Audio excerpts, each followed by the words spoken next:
My name is Meryl, M-E-R-Y-L. Last name is Loonin, L-O-O-N-I-N.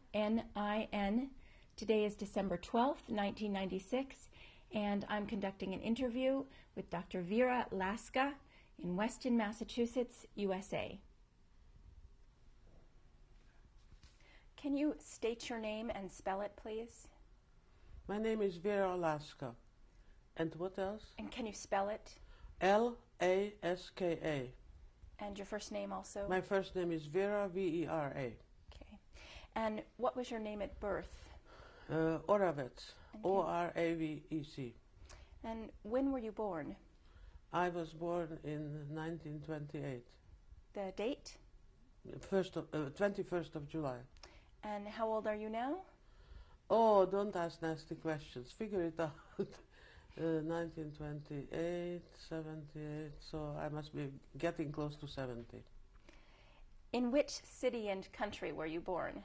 I was born in Košice, Czechoslovakia. And can you spell Košice? K-O-S-I-C-E. Okay, great. Dr. Laska, how would you describe the home and neighborhood where you grew up?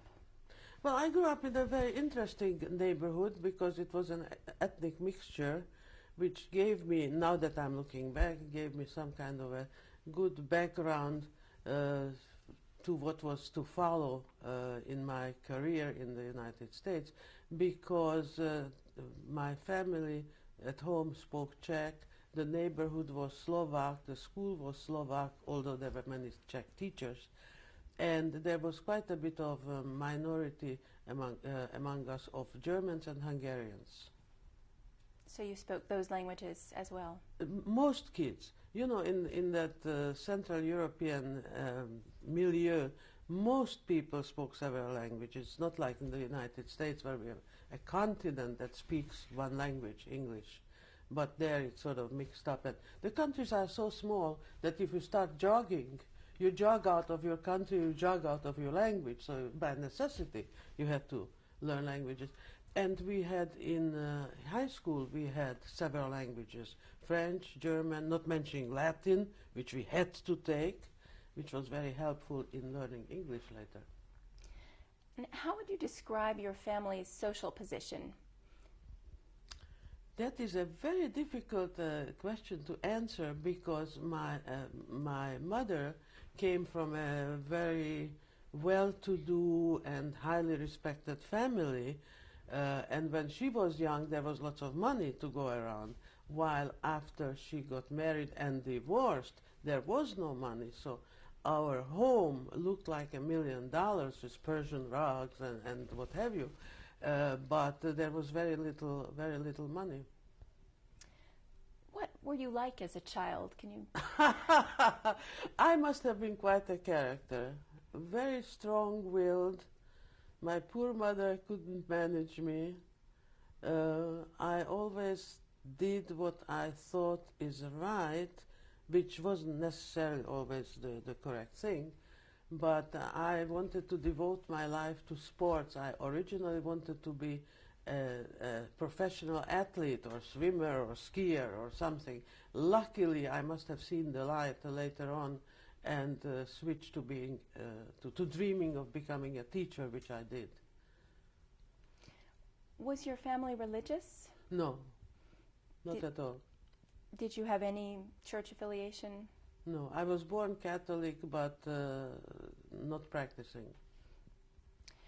Did you have much interaction with Jewish families in Košice? Yes, we did, because some of the elite in the town were Jewish and highly respected, such as lawyers or doctors. I remember our dentist was Jewish, our doctor was Jewish. I don't remember lawyer business, but I knew several kids in the swimming club or in school whose whose fathers were lawyers and they were Jewish. Yeah. There was no prejudice. I tell you one thing, one of my closest friends as a teenager was a gal who happened to be Jewish, which I didn't know for years. For years I didn't know, until this Hitler business started and she made some comments, and I said, "What's that to you?" And she said, "Well, I'm Jewish, stupid." And so I didn't know, how should I know?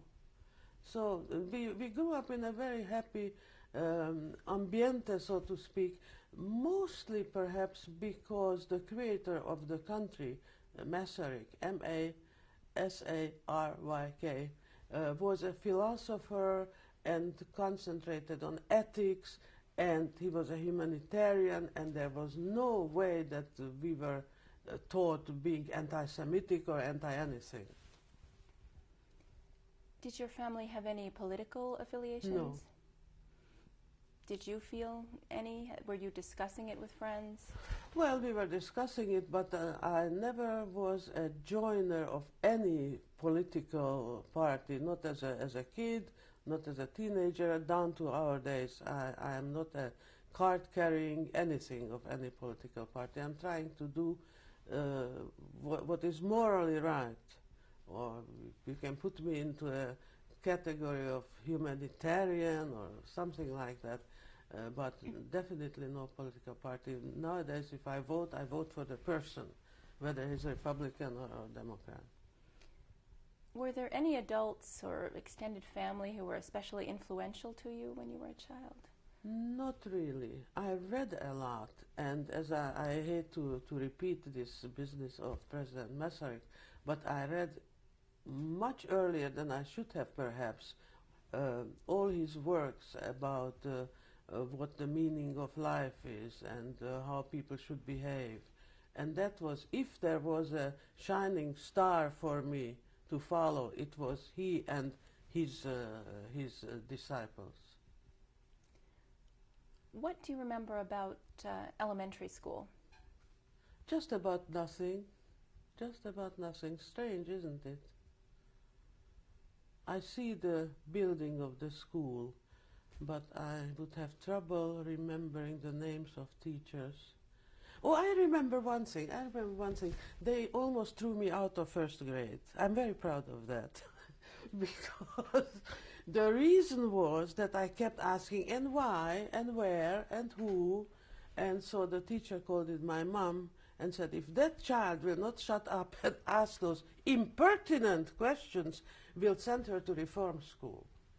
And my mother cried. That was her reaction.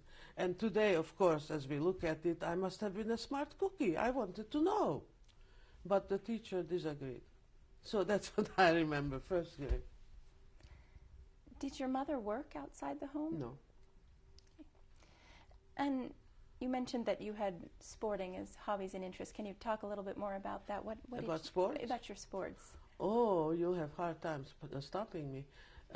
Well, from childhood on, I loved water and swimming. So I became member very early. In the child category, still member of the Czech Sports Club swimming division, and I spent every possible hour in the summer, didn't have winter pools at that time, at the swimming pool, swimming, training, winning races, never lost a race, and just socializing. It was a wonderful period of growing up. In the winter, I had a different kind of a group, and we went skiing. And in between, we went kayaking on the river. And you see, Czechoslovakia, which is called the land of the Yankees of Europe, was very sports-minded and helped young people with sports. We had all kinds of lower rates in, not hotels, what would you call it, hostels for skiing and so on. So there were special trains that took our bicycles down the river over weekends only. And we went down by kayak or canoe. And coming back, again, we could put the kayak on the train, freight train, for peanuts really, and bicycle back home. And this went on year by year, weekend by weekend. But mostly we knew the trails from hiking because that leads into our subject, of smuggling people across the border and all that. Did you have any particularly close friendships, either from the sporting groups or school? I had many, many good friends. And I mean good friends, not in the superficial sense, you meet somebody and he's a friend. I mean a friend who would take off his last shirt from his back or her back and vice versa.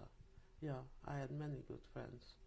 And little by little, I'm losing them, of course.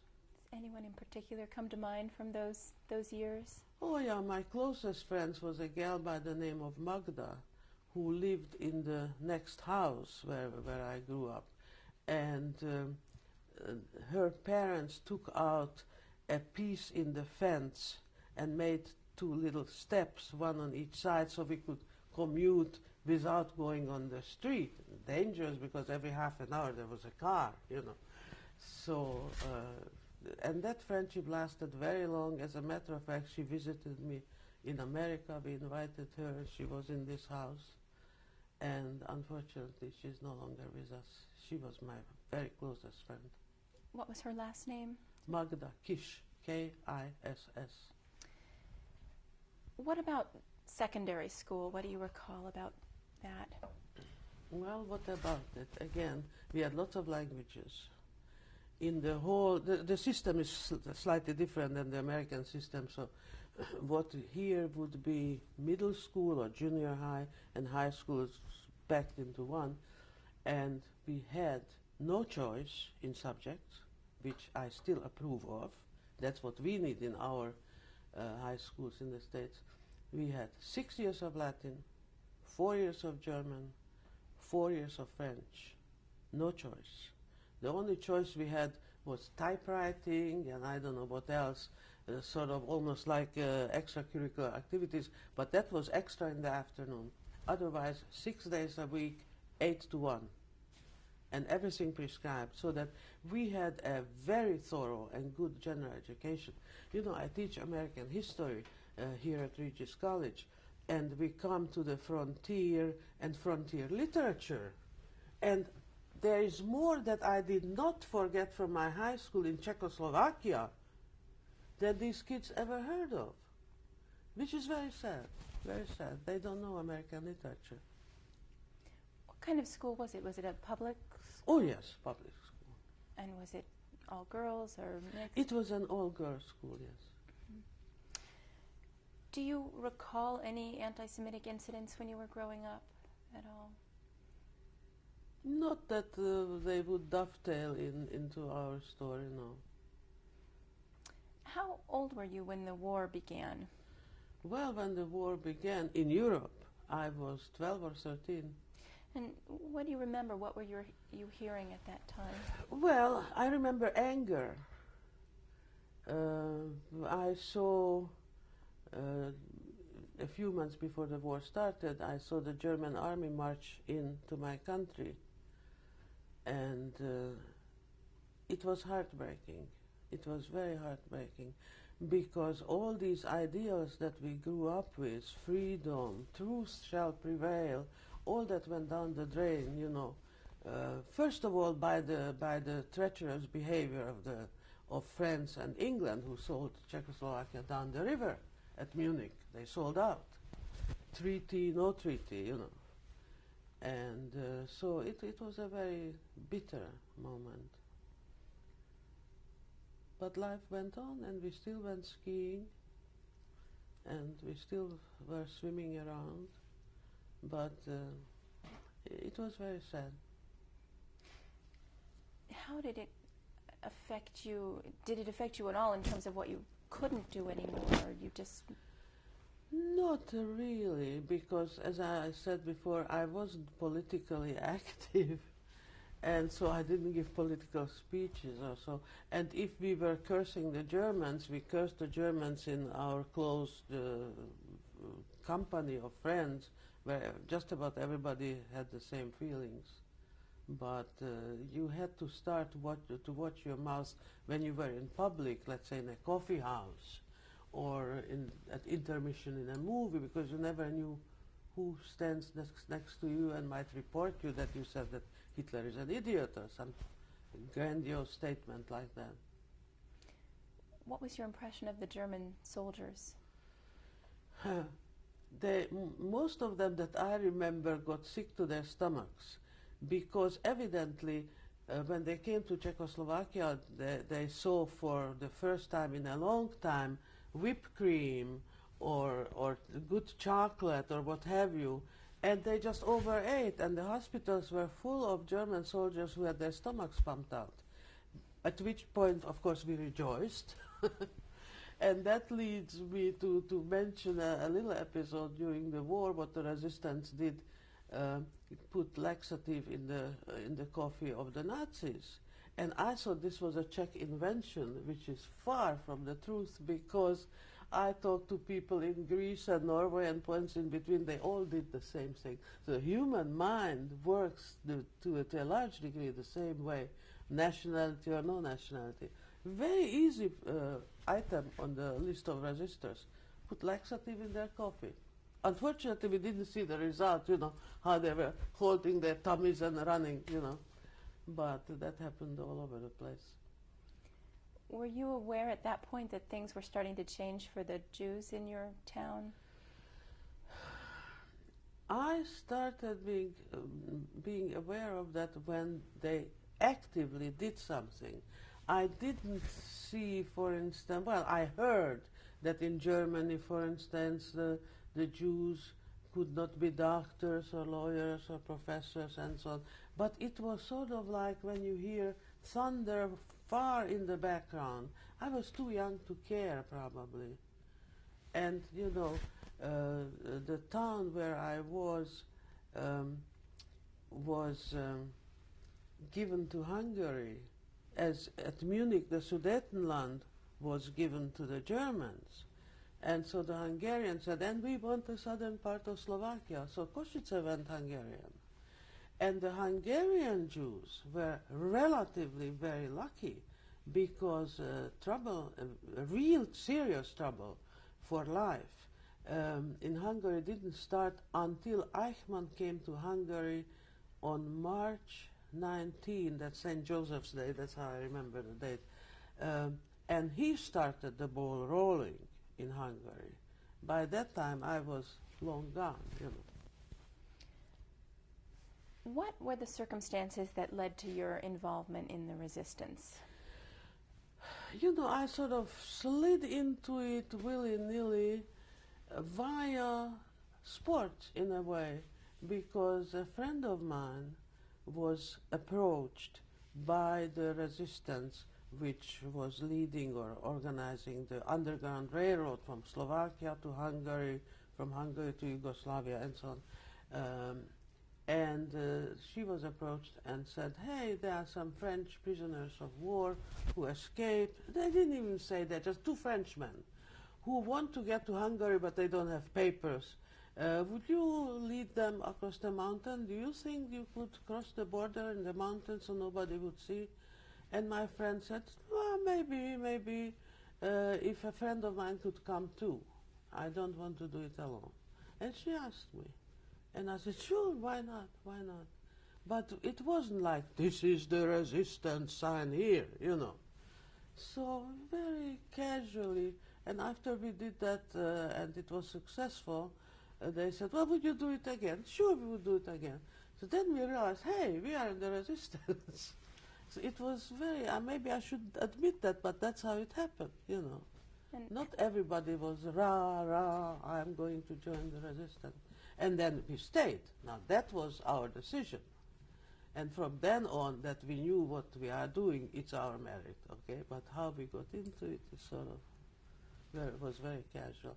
And then of course, once we were in this enterprise of taking we call them Pierre, every Frenchman was Pierre. We took the Pierres over, which wasn't too difficult. I have a slightly funny description of that in my book, how we got them through. Tried to teach them skiing was hopeless. So we created a gadget, and we have that gadget in the United States sold for good money. It's a piece of metal, and the child sits on it and slides down the hill. Now what is that called? I gave it, I don't know whether your TV camera can stand that, but I translated it in my book as S-sled. I don't want to spell that, but leave it to your imagination. So that's how we got them downhill, and then uphill they had to pull this gimmick or gadget. But then, of course, trouble started with the Jews in Slovakia, and so the Jews started fleeing, and evidently somebody from among the Jews contacted that resistance leadership, and so then they said, well, no Frenchmen this time, but there's a Jewish family, would you take them? So we said, well, why not? Make no difference to us. And I think we must have looked at ourselves like, wow, look what we are doing. We are fighting Hitler, which is the basis of the resistance.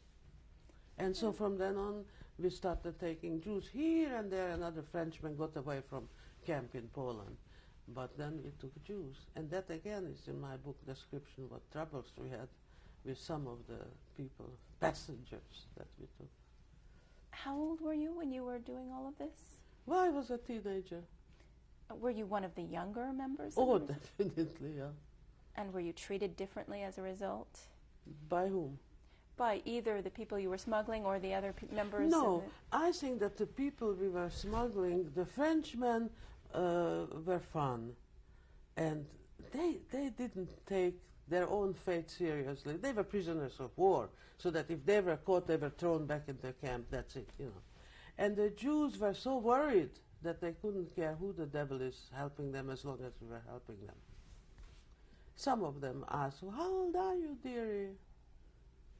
We didn't answer. Or we said whatever. What's your name? Maria.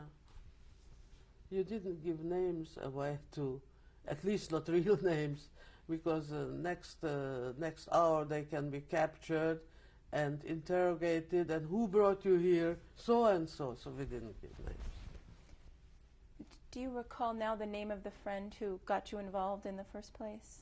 Yeah, Magda, another, that's a different Magda. It just so happened that was Magda too. And I forgot her last name by now. Did you continue to live at home during that time? Sometimes yes, sometimes no, because many times either there was too much snow or too little snow, whatever, so we stayed on the Hungarian side at some safe house. But basically, yes. Were you at all aware of the size and scope of the resistance activities, or who else was involved? Well, I'll take your question literally, and then the answer is no. I found out after the war many other things that I didn't know at that time.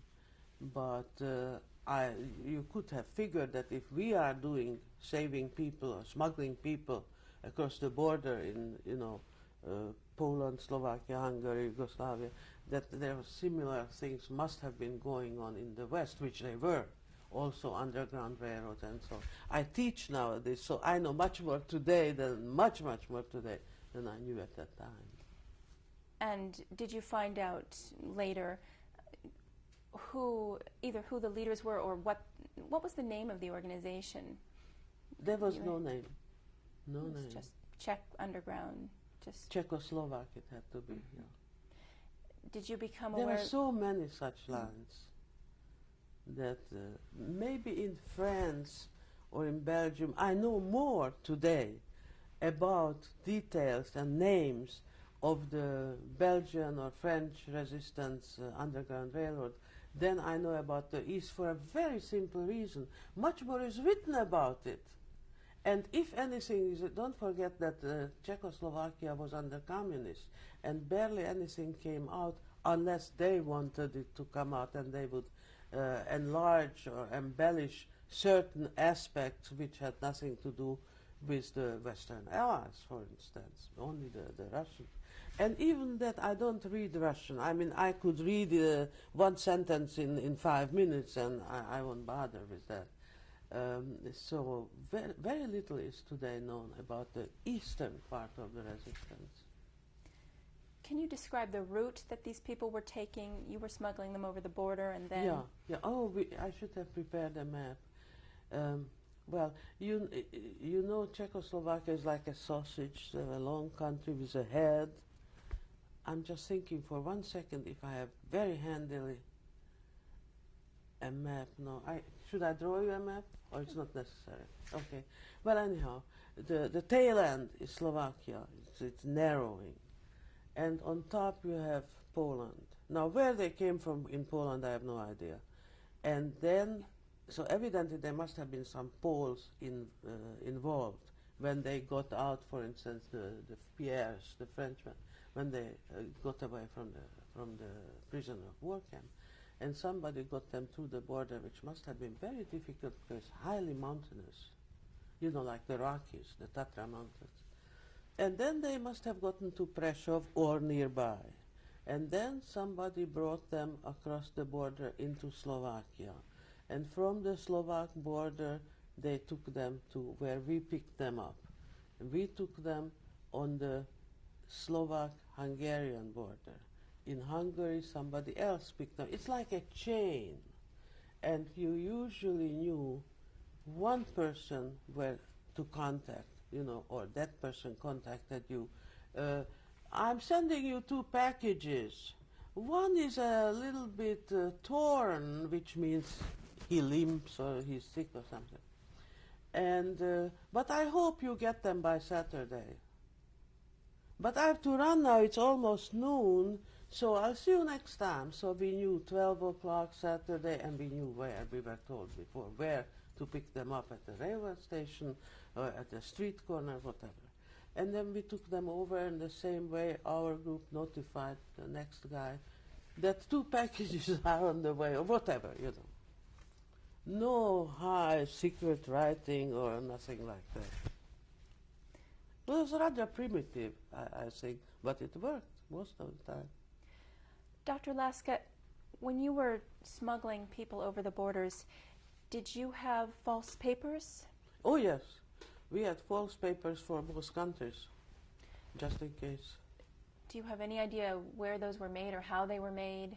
Oh, yeah, well, that was one part of the resistance, evidently, that manufactured false papers, false ID cards, false passport, false birth certificates, especially for Jews, and what else? Ration cards, you know, by the ton, I'm sure, if you added it all together. Because there were so many people in hiding. Don't forget, it wasn't just the Jews who were running from persecution, but there were lots of people who were either part of the resistance or not part of the resistance, but suspected as part of the resistance. And they were persecuted too. So many of them went abroad, and many of them went into hiding or lived under with false identities. What were some of the names that you used? The only name I really remember is Michalska, because I always liked that name, I don't know for what reason. And the others must have sort of come and gone, you know. Can you describe some of the more eventful of the trips that you recall? Oh yeah, that I remember.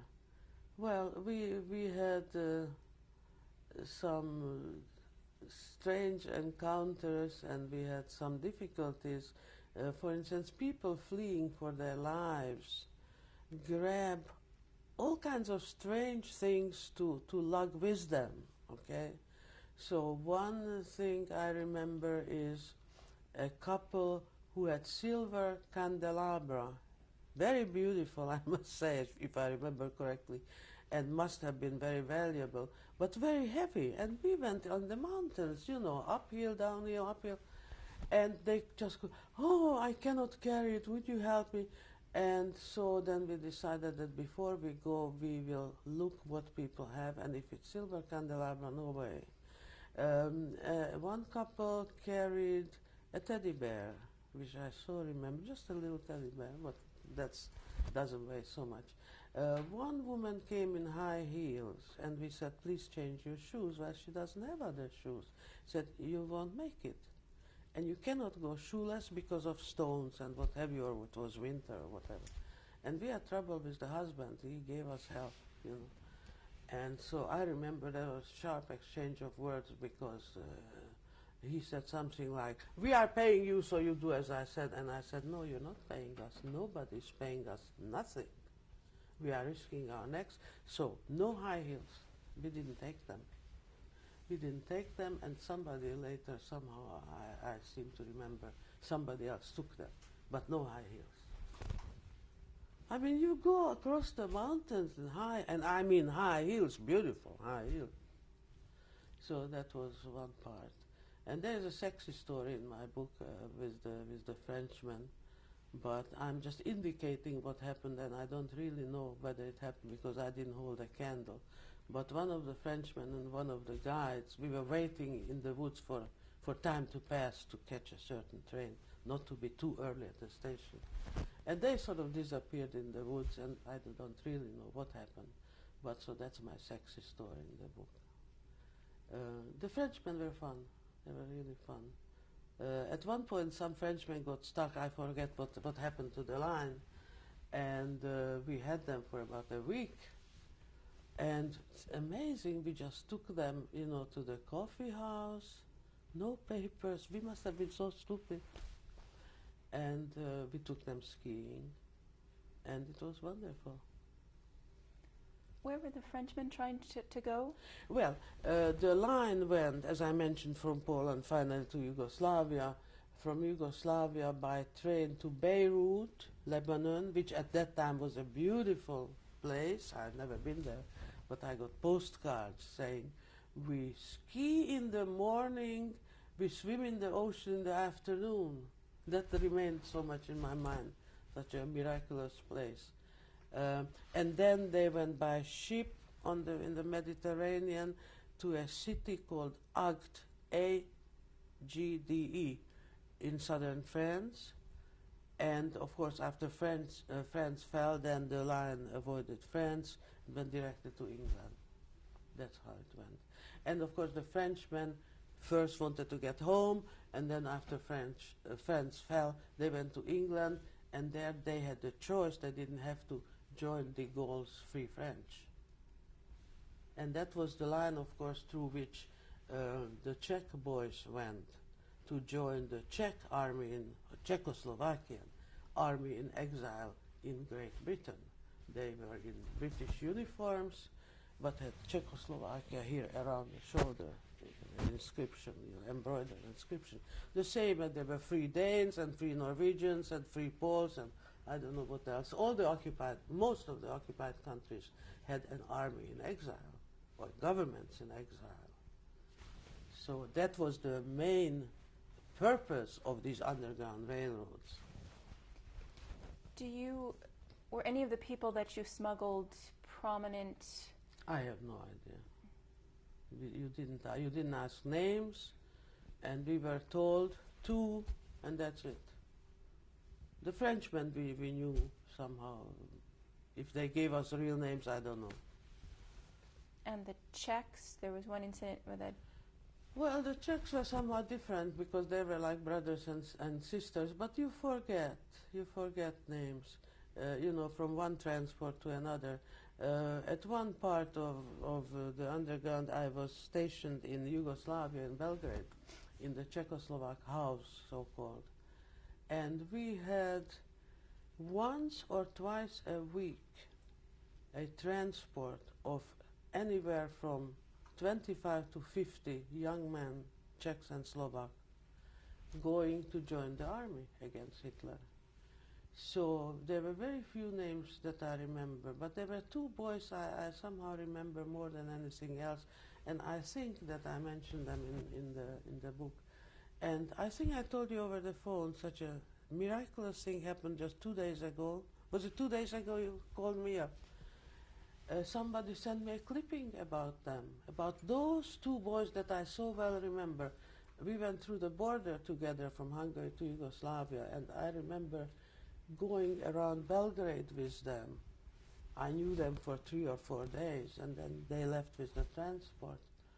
And I had a couple of postcards and nothing else. They were 17 years old, didn't finish high school yet. And the town from where these two boys were, in the Czech part of the country, somehow remembered them at the 50th anniversary of, I forget what is, well, there are so many 50th anniversaries now, and gave them honorary diplomas. And the two photographs are there as they are already soldiers. And that was sort of, I don't know, it really shook me up. those two boys. And they both fell in 1942. They were dead. What were their names? One was Jan Holub, and the other one was Jan, I forget now. I should have the clipping. Would you like to see? Maybe when we change tapes. What were some of the dangers that you were up against on these trips? Well, the danger was to be caught by the border guard, you know. But first of all, you know, you must realize this Central European mishmash and the geographical move of the border. So you have suddenly Hungarian border guards on skis. You know Hungary, the puszta, flat like your hand? And so they were taught skiing in, I don't know, 2 easy lessons, and they didn't know from Adam how to ski. And we were, several of us were racing skiers, you know. We could go right and left and up and down, and we knew the terrain, which those border guards didn't. So they were no match for us. Not mentioning that we were very careful to be told somebody else was watching the border guards when they are patrolling. And whenever they were patrolling, we went 5 minutes right after, you see, and at night. So that we didn't have any trouble from those border guards. And if they would have caught us, we had these papers. As long as they didn't strip us, we could talk ourselves. Oh, I must mention that we all spoke both languages, fluent, no accents. And that is a very important part of the story. And maybe takes away a little bit from the heroism of the whole thing, because if you didn't speak the language, you were lost. Then you are suspicious. Then you're a foreigner. Did you have any close calls? No, not in this part of my activities, but I had a scare. I had a terrible scare one night when, for some reason, which by now I don't remember, I was coming back from Hungary alone. Because usually we were 2 or 3 together. This was alone. And it was dark, of course. And as I was crossing, let's say, from this place to the highway that you see there, I saw somebody standing next to that tree, maybe smoking a cigarette. For a moment I saw a flicker of light. And that person was standing there motionless. But I saw it's a soldier because it had a belt and something like a gun. And I stopped, and I didn't enter the meadow. There's a meadow. Forest, meadow, forest. And I was standing there, I'm telling you, must have been eternity, probably 3 hours or so, not daring to move, because if I moved, that soldier would shoot me. Didn't dare to run. Then finally it became light and there was nobody there. It was what I saw, the flickering must have been, somebody explained to me later, fluorescent, rotting matter sometimes is fluorescent. And my imagination, putting that together, it looked clearly like a soldier. And I was scared out of my wits. That was pretty horrible. And ever since I said, I don't want to go alone, I want to go with somebody. Because it was really scary. Because I knew if I move, I'll be shot. Nothing happened. During the time that you've described, you were still working from your hometown, is that correct? Yeah, more or less, most of the time, yeah. Was your mother aware of your activities? No, my mother would have fainted or done something like nice ladies do. Hearing about that. Did anybody know? Anybody? Well, my friends knew who were in that group. Nobody else. No other friends knew, because we were told, you keep your mouth shut. Can you do that? Who is your best friend? Would you tell? No. And some of my best friends were in that group of 5 or 6. Sometimes we were 5, sometimes we were 6. How did you receive your instructions? Who gave them to you? One in our group was the contact. I wasn't the contact. I had some very interesting experiences aside from the smuggling in Belgrade, where we had this original center of gathering place of these young, mostly men, 99 out of 100 were men and one woman, who were fleeing the way I described to you to the Mediterranean to join the Czech army. We had all kinds of apartments rented for them because they had to wait 2-3 days in Budapest or in Belgrade in the Czechoslovakian house. And in Budapest, while they were in these hired apartments, we didn't tell the Hungarians that they were Czechs because, again, you have to know the Central European mishmash. The Hungarians didn't like the Czechs, but they liked the Poles for historical reasons, you know. So we said, these are Poles, Polish refugees. So, of course, the Hungarians didn't know the difference when they heard the language. Polish, Czech was all the same to them.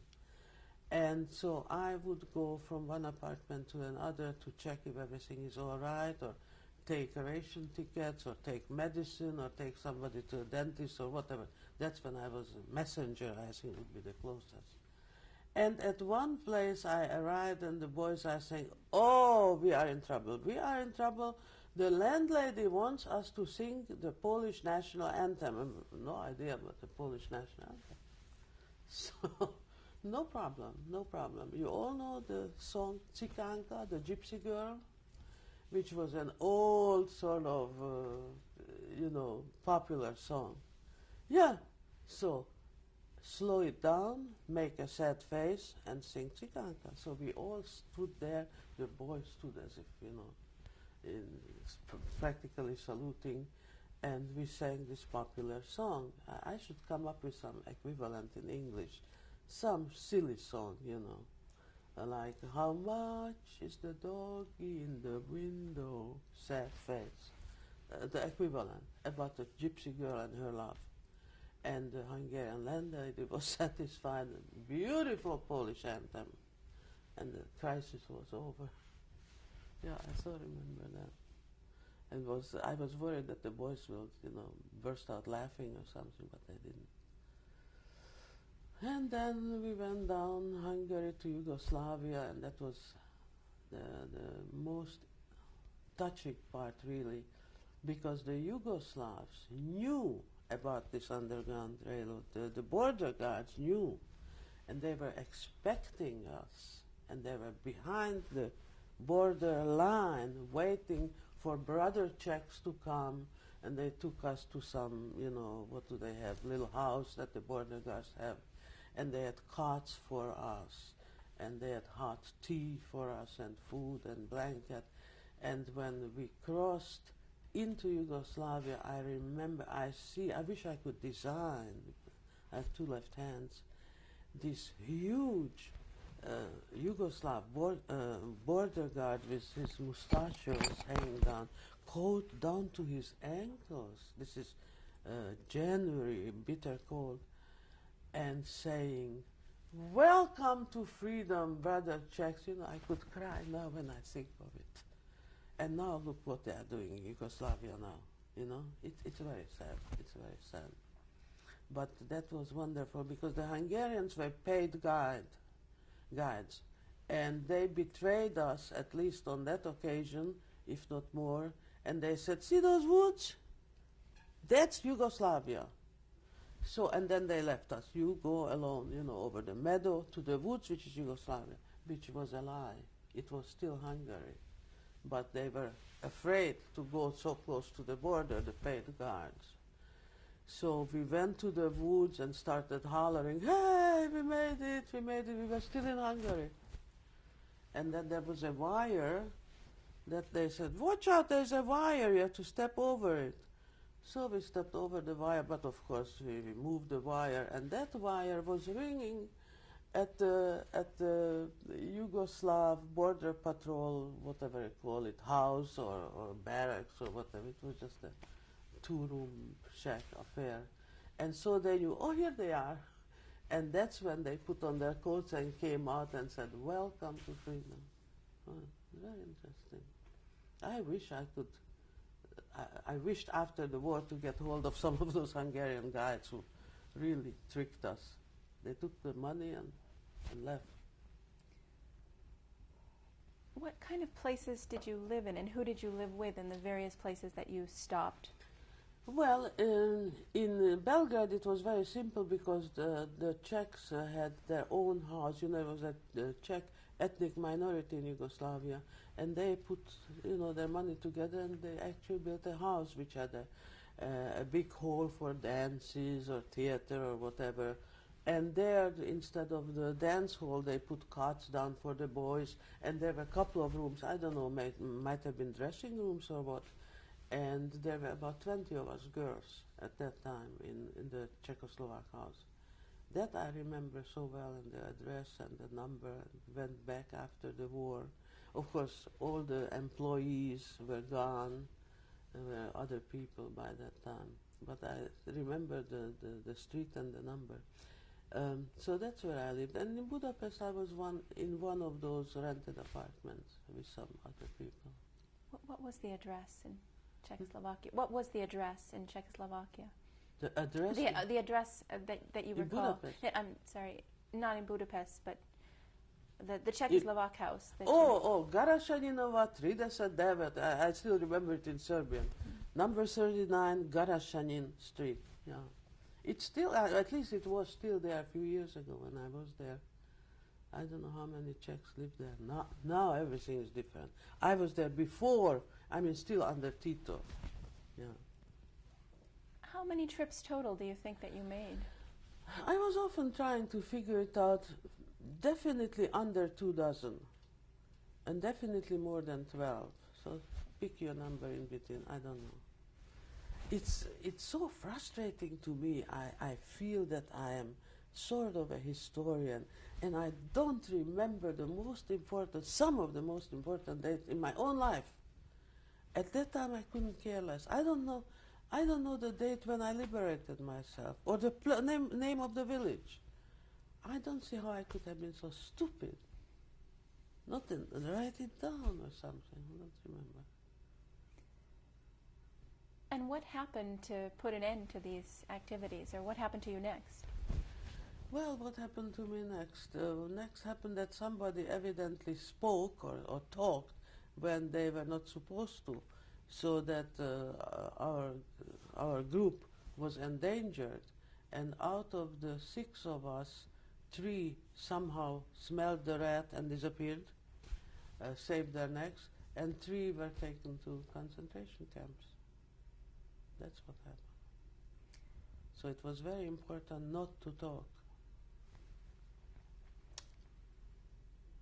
Before that, you were living in Belgrade, is that right? And you lived, yes. And you lived through the bombing? Yes. What was that like? April 6th, that I remember, because that was Easter Sunday. And the Saturday before, we went out on the town. We went to some, not nightclub, it's sort of a Weinstube, if you know what that is. You order a glass of wine and stay for hours for the price of that wine. You could dance. And we went home, it must have been 2 o'clock at night. And as we were walking on the street, there were about 6 of us or more, we saw a sort of army marching, in the direction of out of town. And one of us knew evidently a soldier, because they were shouting back and forth, "Hey, where are you going?" And the soldier was saying, "We're the last ones out of Belgrade," because Belgrade was declared an open city several days before that, which meant no bombardment, so that thousands, tens of thousands of Serbians, especially women and children from the surrounding area, came to Belgrade to stay wherever they could, because it's an open city. And that also means, by international law, all military must pull out, okay? So he said, "We are the last ones out of Belgrade." So we went home, we went to bed. And I woke 10 minutes before 7 that Easter Sunday, and I had a little balcony at my rented room. And I looked out from that balcony, and at that moment I saw a bomb going boom, about, I would say, half a mile from us, where was the newspaper Politika, which is the biggest paper in Yugoslavia, and went up. You know, the open city by Nazi standards. They bombed Belgrade to smithereens, yeah. So, but they rebuilt it after the war. And can you describe your arrest? Where were you? What happened? Well, it was very simple, as a matter of fact, because they caught me on the street. ID, please. They looked at the ID and said, that's a false ID, which I knew, of course. And we were taken to the, I was taken to the police, and there I met my two friends. And this was for where? a few moments. What? I'm sorry, this was where? In which city? This was in Košice, yeah. And we were in jail for several weeks, not many, less than a month. And then there's one day they just took us in a car, as a matter of fact, I know where they got a car, to the railway station and stuck us into a train, and that was it. And we ended up in Auschwitz. What was that train like, going to Auschwitz? Well, you must have read so many times about cattle cars and what have you, and we took about 3 days. It's all along Slovakia and then a piece of Poland. The interesting thing about Auschwitz and the location, everybody, quote unquote, knows that Auschwitz is in Poland. But the irony is that Auschwitz at that time was in Germany because of the movement of the borders and because the Germans annexed Western Poland to the Reich. And Poland was only the general government in the middle. So what was the question? How was the arrival? Talk about the train ride. Oh, the train, yes. Well, no food, no toilet facilities, barely a place to sit down, although the train had some compartments, you know, for humans, but that probably was taken up by the German police with, I don't know, I didn't go through the train, but where we went it was pretty miserable and smelly and dark and people screaming and crying and cursing, but mostly no food and no water. And it was very shameful. Don't forget, I was a very young girl, and I was ashamed to go to the bathroom in front of all kinds of people I didn't know. Who was in the car with you? Other resistors, smugglers, black marketeers, you name it, the scum. We were part of the scum. And the arrival at Auschwitz was like a phantasmagorical picture that you read in, I don't know, 1984 is a fairy tale compared with it. It was dark, it was night, or it was too early in the morning so that it was dark, and you saw the fires going out of the chimneys. Not smoke, you didn't see the smoke because of that, but you saw the fire. For a long time after the war, when I went somewhere or drove somewhere, and there was a factory, an innocent factory, with the fire coming out the chimney, I always remembered that first moment in Auschwitz. And the stink, cannot call it smell, stink, as if hair was burning or flesh was burning, I don't know. And the shouting, it was a madhouse. And the zebras around, the zebras. It was, I'm sure everybody was in shock, I'm sure. And this German standing there with his riding crop, it must have been Mengele, we didn't know. And dividing people, just like when the Jewish transports arrived, same thing. For all I know, the train might have been a whole Jewish train with one additional, like Eichmann said, if you ever read Eichmann's reports, he would say, I'm sending so many cars of Jews, and attached is another car of gypsies. And attached is another car, he never said political prisoners, vagabonds or Verbrecher, what's the word in English? Anyhow, professional no-goodniks, Dr. Laska, you were talking about your arrival in Auschwitz and the selection process. What happened to you? Well, the usual procedure, they cut our hair, all hair, on your head, pubic hair, under your arms. They took away everything you had. I remember clutching some photographs in my left hand. I don't know where I got them from my purse, probably. And everything taken away. And we had a shower, no gas, shower, real shower.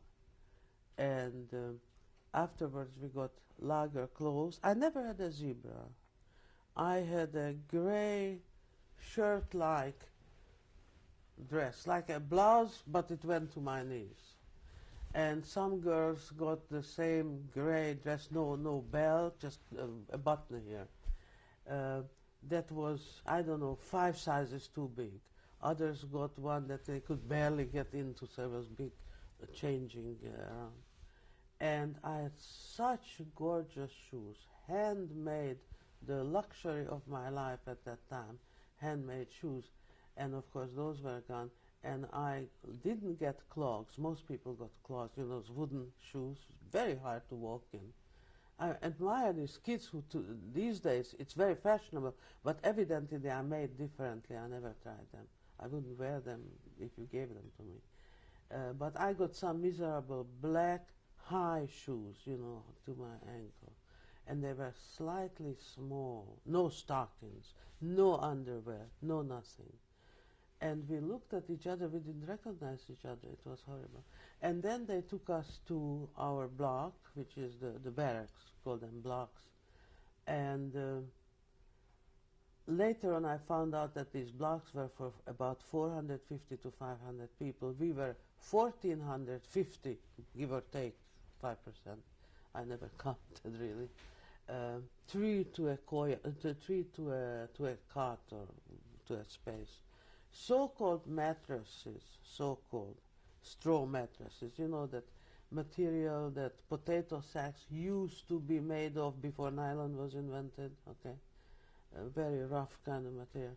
And was supposed to have straw. I don't know how many inches, there was no straw. I don't know whether the lice ate the straw or whatever, but there was no straw. So it was hard, it was very hard. And literally, if we wanted to turn, everybody had to turn, because otherwise there was no space. Many times we slept this way, meaning my head was between 2 pairs of feet, and my feet were between two heads on the other side. Three levels. Somebody told me that they started with 2 levels, then business got too good, so they built the 3rd level. And I was on the 3rd level through sheer luck, which was an advantage, because if you were on the lower levels, then many times when people would go to the bathroom, it would all fall down on the 2nd level, or from the 2nd level to it was really unbelievable. How did we, and we lived, and we survived. Very few suicides in all concentration camps, very few. Interesting. Life is precious. If only people would be aware of that. Can you describe some of the other people who were in your block with you? Oh, I tell you, there was one gal by the name of Lily. I have no idea about her last name, never knew. And she was feeble-minded. And she had the best time of us all. Because when we stood appel, 5 in a row and don't move, okay? She would step out and start sort of dancing around and singing around, and her nose was running. And she was menstruating, which none of us were. Thin gal, nuts. She didn't know where she was. She felt like dancing. She was dancing around. And the Germans favored her because Lily was entertainment. And last year I got hold of a book, I don't remember the name or title. The first time somebody wrote a book about how these strange, slightly nutty people survived, the clowns of the camps. Well, finally, eventually she went up the chimney, but you know, she survived for so long. And the Germans would give her the best of the soup, or sometimes even bring her, I don't know, a piece of bread. Come on, Lily. You know, like you say, hey, Fifi, and you whistle to your dog. They say, hey, Lily, come on, dance. And she did, and she smiled, her ugly teeth. She's smiling. So this is one inhabitant, one colleague. Across from me was Jadzia, a Polish girl in the Polish resistance. And once in a blue moon, when nobody else could hear us, we would exchange, you know, I don't know how we found out about each other, by smelling or how, that what Jadzia did and what I did, and we had some similarities in our activities and so on. That was Jadzia. Then there was one girl who had a beautiful voice, I mean a God-given beautiful, extra beautiful voice, and she would sing. And her favorite song was Jealousy. And I learned at that time jealousy, I think, in about 3 languages, because other people knew the same song, not English. And so I remember her singing. Then there was a whole cooking group, very important, and I mean seriously, very important. It sort of kept up morale, because we tried to tell about a book we remember, just sort of entertain each other, to talk about sane things in life, because we were living through insanity. And this cooking group would cook and would say, well, take 2 eggs. No, the other said, you must take 3. There was a big fight, 2 eggs or 3 eggs, you know, no eggs inside, of course. And they would make the dumplings finally. In about 10 minutes they made a dumpling. Then they would serve the dumplings and describe the plate and the pattern of the plate, and this fork is a little bit bent, and but the dumpling, the Czech national dish, the dumpling, fruit dumplings, and the butter, and how the rivulets of the butter float down the side, and whoops, here that one drop of butter got stuck, but the next one came and pushed it down. And the breadcrumbs, and how you make the breadcrumbs, what you used to make the breadcrumbs, you know, and so on and so on. And the rest of us were sitting there, you know, our mouths watering, because we were constantly hungry, of course. But this cooking business is not special to my experience. That went on everywhere, even among the men. They were also, quote unquote, cooking, everybody. Looking back, now that I survived, you know, everything, it's very interesting. The story I wanted to tell, and I tried to make it very short, about what life is all about. After the war, I went back to this little town, not little, just town, where I used to go to the milk bar would be the closest in English concept. They were selling yogurt or milk and some sweets, you know. And I had my sweet and had my yogurt, and I go to pay, and there's the same gal who was there before the war, Maria, whatever her name was. And I said very casually, paying my bill, well, Mary, where were you during the war? And she said to me, right here, dearie, right here. And I said, thank God I wouldn't switch with her. With Auschwitz, with everything else, I wouldn't switch with her. 5 years or more, she sat on that orange crate or whatsoever, her feet wouldn't get cold, saying 250, thank you very much, come again, 350, thank you very much, come again. No, no. So it all depends. Somebody would be very unhappy with my life and happy with Mary's life, saying 250, thank you very much, come again, in the milk bar. So the meaning of life or the purpose of life.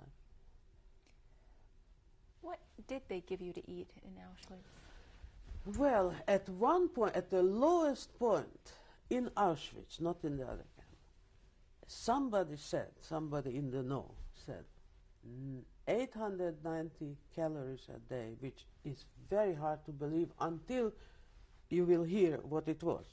In the morning, a liquid, brownish in color, that came sometimes under the title of coffee, sometimes under the title of tea, but it was always the same damn thing.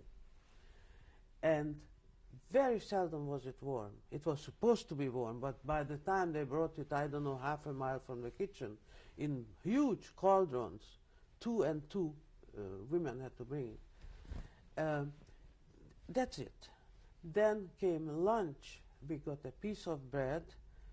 I don't know how many ounces, but it was like a slice of, the size only, size of a slice of American bread. I don't know how many ounces that would be, but not soft white bread, but heavy. And first you looked at it from both sides and see who is there, you know, because sometimes there was pieces of cockroaches, or everything went into it. And some claim that it was sawdust mixed with the flour. I don't know, I ate it. I ate everything that was edible. And with that we got sometimes a pat of butter or margarine, I imagine, margarine, or a pat of marmalade,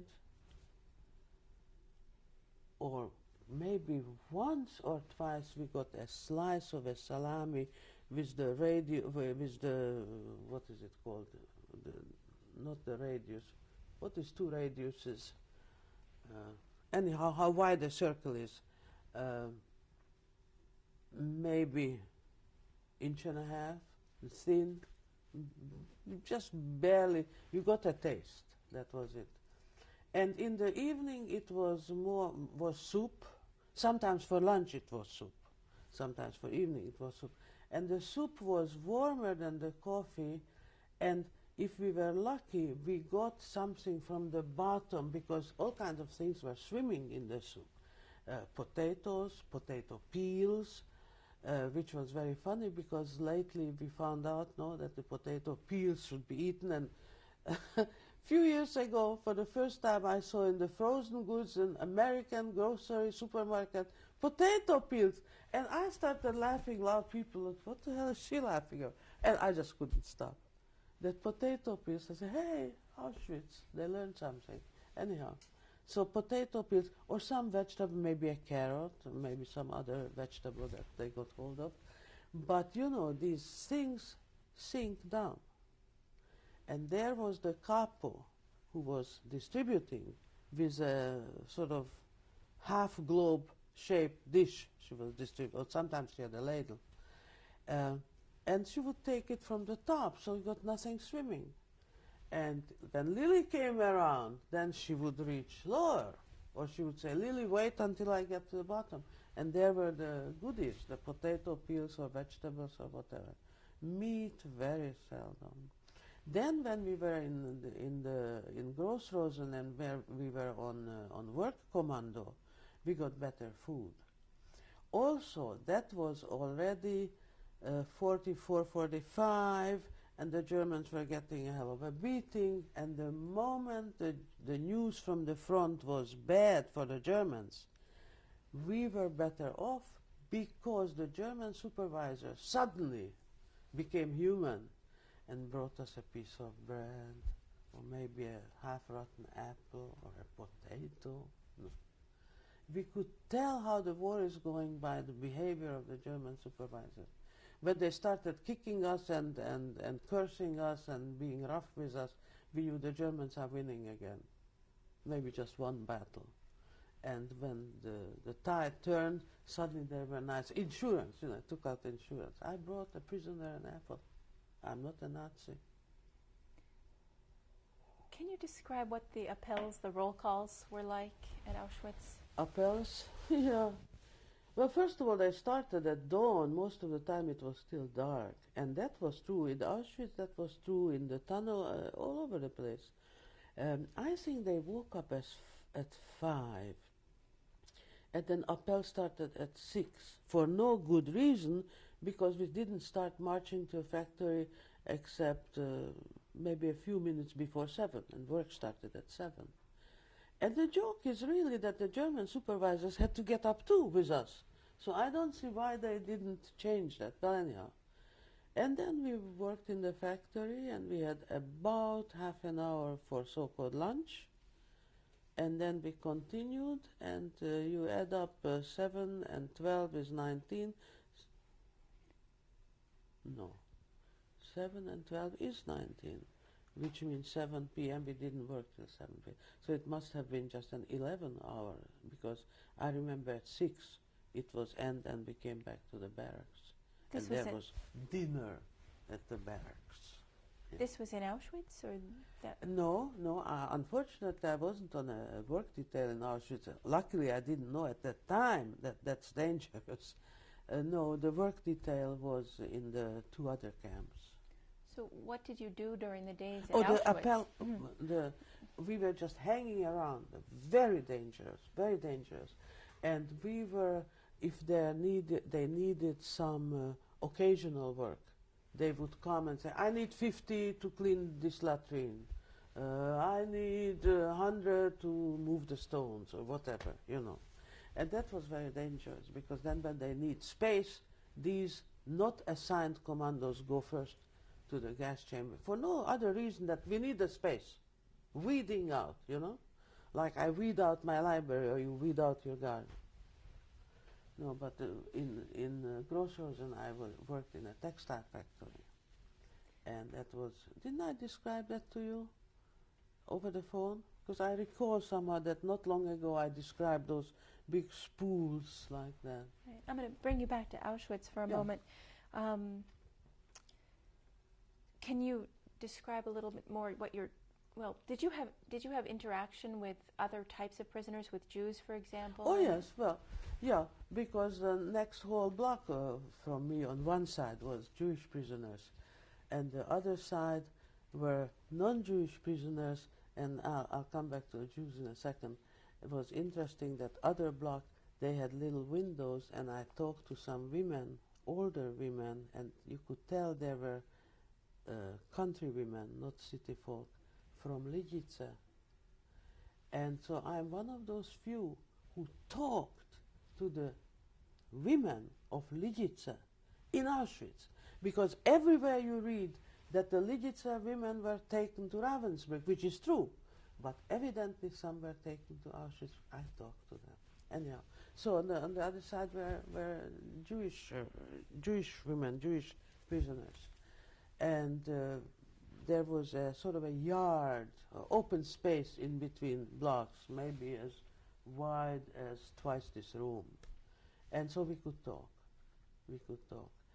And I think they had a harder time, because they lived with, where is my husband, where is my child, where are my parents, you know, which was one trouble we didn't have. Were you aware that you were being treated any differently from any of the other prisoners? No, not really, except over them constantly hang the danger, the gas chamber, constantly. And with us it was sort of mezzo. We might not. You know, several hundreds of thousands of non-Jews went up the chimney. The first people went up the chimney were non-Jews. The test. You know. And the damn chimneys were there constantly, and the soot was falling on us. On the 3rd floor cot where I was, where my space was in the barracks, there was a little opening, maybe this big, with some wiring, but I could see it out. And I could see one chimney, and I could see parts, you know, like an inch here, an inch there, of the road from the railroad station to the chimney. And on several occasions, the time coincided that I was on my cot and looked out, and there were groups of people in dress, I mean, in clothing, coming from the station, going to the gas chamber. And that is the reason why I'm saying this and many other things that we observed, of course, in Auschwitz, is the reason that the best testimonials about the Holocaust, about confirming, yes, there was a Holocaust, and none of this idiotic nonsense, there was no Holocaust. Well, the lunatic fringe is here. We are the best witnesses, because we are the so-called objective witnesses. We are not Jewish, but we saw it. Not mentioning the Sonderkommando, which sometimes was Jewish and sometimes was not Jewish. And some of them survived and wrote their memoirs. So this lunatic fringe, and I thought that by now they stopped, but they don't. What was your block number? What block were you in? I think it was block 4, but I wouldn't swear to it. Very low number. I think the Lidice women were 3, we were 4, and the Jews were 5, but I'm not sure. I went back to Auschwitz and I was absolutely lost. Birkenau, really, not Auschwitz. Because the barracks don't stand anymore, they had to take them down, so they say. And they have 1 or 2 of those, we call them blocks, and nowadays they call them barracks, left, and I went in, and it didn't look like my barrack. There was lots of brickwork. I mean, there is lots of brickwork in those sample blocks. We didn't have any brick. I'm positive. And at that time, I still had a friend who was with me there, and I called her over the phone. I said, "You remember bricks?" And she said, "What bricks?" "No bricks." So they left evidently some better barracks or rebuilt them, I don't know. But all those dozens of barracks, have you been to Auschwitz?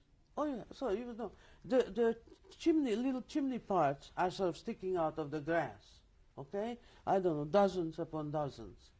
I couldn't find my block, and I didn't see where was the Lager Street, nothing.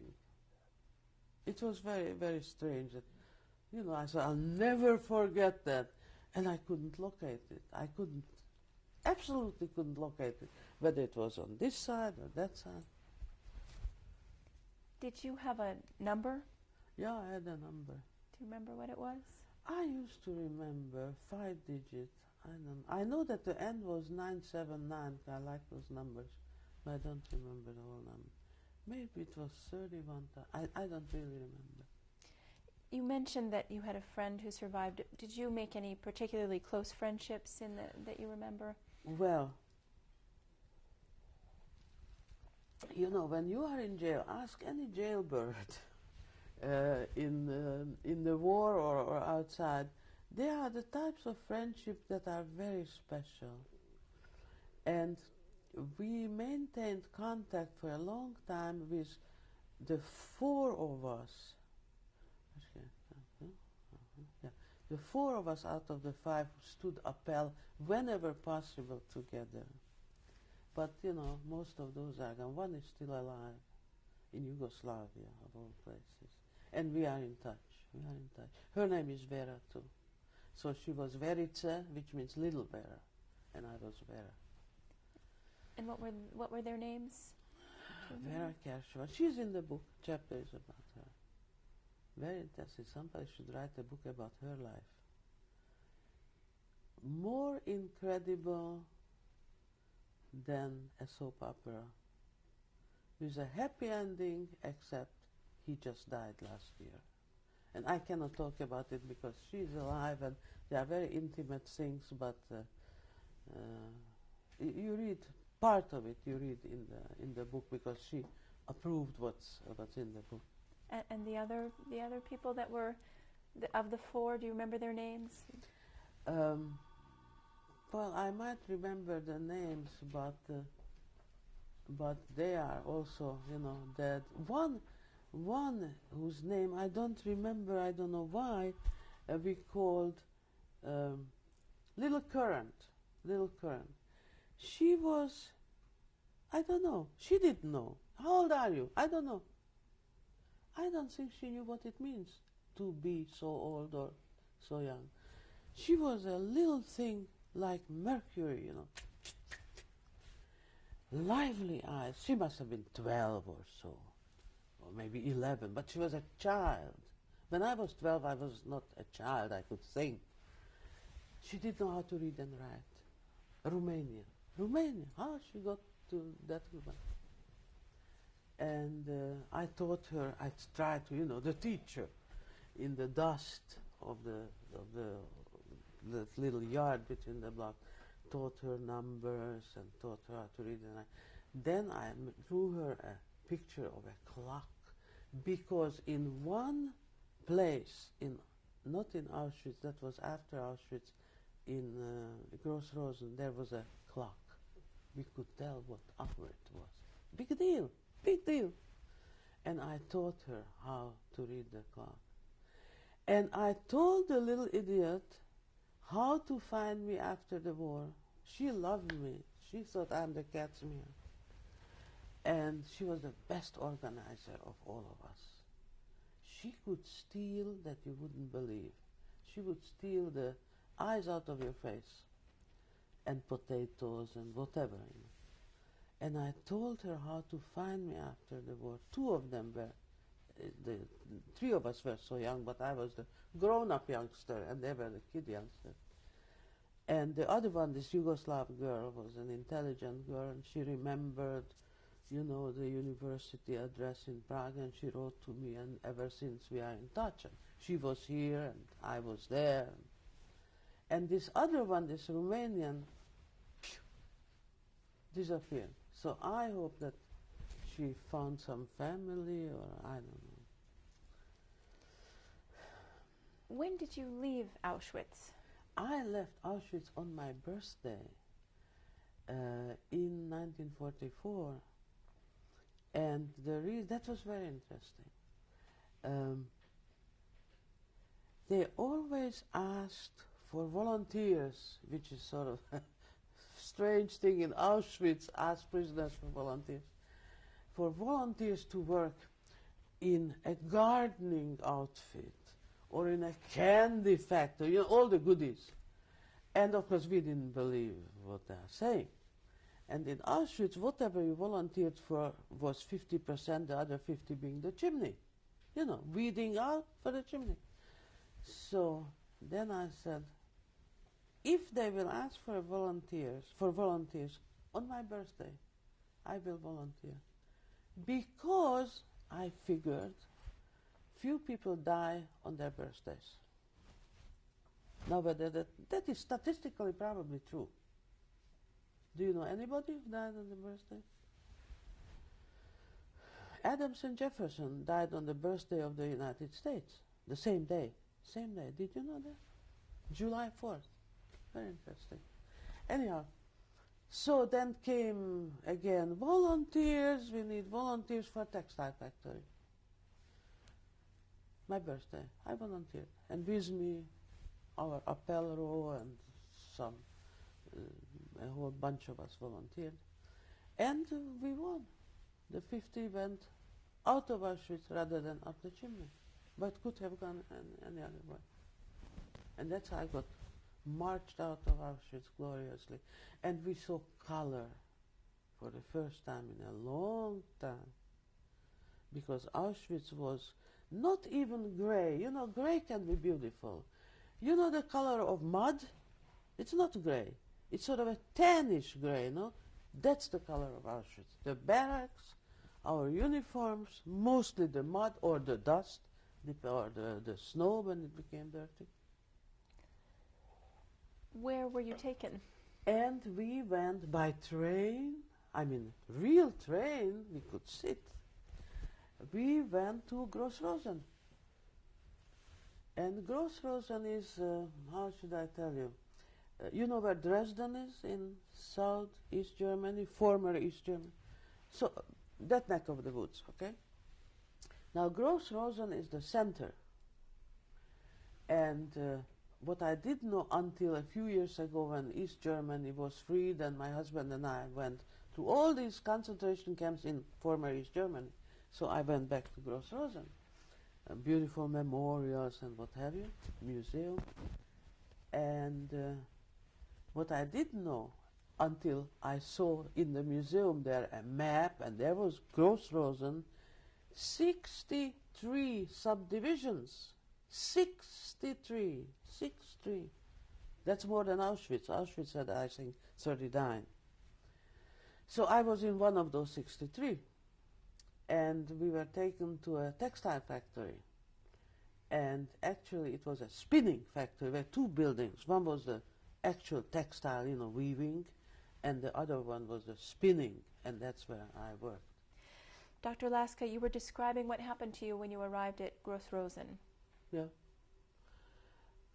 Well, as I said, we were assigned to these two factories, and I was assigned to a machine which was, about 5 meters long, and it had big spools, what is that, about a foot? And behind my machine, this 5 meter long machine had, I don't know how many dozens of these big spools, and they were fed from behind my machine, from big bins. There were strips of cotton about, 4 inches, 5 inches wide, and half an inch thick. And they went through a row of needles. And evidently those needles divided that strip of cotton. And so then by the time I saw the cotton, it came in a very thick thread, I would say, about like my finger. And the spools were winding it up. And I had on top of the spools, there were 2 rows of spools, and then there was an iron rod. And the iron rod I could stop or start. All the spools started by that rod. And of course, whenever the supervisor went to John or looked out the window, we would stop the thing, just watching the German supervisor, civilian. And when she started turning, we started the machine, so slow down the production, Or we learned very well how to, just with a touch of a finger, we could break the thread. And of course, the moment the thread was broke, we had to stop the machine and reattach the thread, and that took a little time.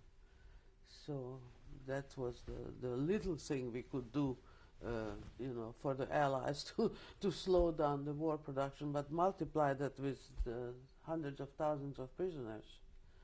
So it did amount to something, I hope. What were your living conditions like there? There it was relatively, underlined, relatively very good, nothing like Auschwitz. First of all, we were sort of in the woods. It was a village, but and the factory was in the village, but we were housed, I don't know, maybe a kilometer outside the village. And we could see woods. And once in a blue moon, we could see a wildflower. And we had one little barrack which had, I don't know, maybe 6 faucets. There were about 500 of us only, or maybe 600 or so, in several barracks. And there was one barrack for the German supervisor and a doctor. And the doctor was a Russian prisoner. And if she was the doctor, I'm Maria Teresa, maybe she was a nurse, because she didn't know from Adam. There was with us a woman whose husband was a doctor, and she had some conversation with this Russian doctor or Ukrainian, I forget. They were all Russian to us. And she said, that's, if she's a doctor, education must be strange in Russia, the Soviet Union. But anyhow, and so that's where the clock was, in that special barrack. But we could at least wash our, no hot water, but water, And we were divided into separate barracks, and there were only 2 layers, not 3. And the food was relatively better. I think we got something for breakfast besides the bread came at breakfast. And sometimes we got a piece of cheese or a piece of sausage. And then for lunch was usually the soup that they brought to the factory, and we gulped it down quickly. And what was very nice, we walked to work and from work, which gave us some exercise and sort of we could look. But we were with SS guards, nevertheless, but at least we could see color.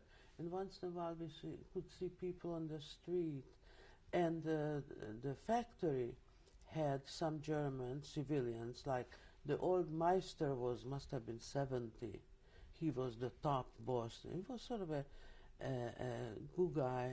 I think that he didn't agree with all this prisoner business that he had to supervise. Not that he wasn't, a Nazi, but I don't think he agreed that people should be forced to do things.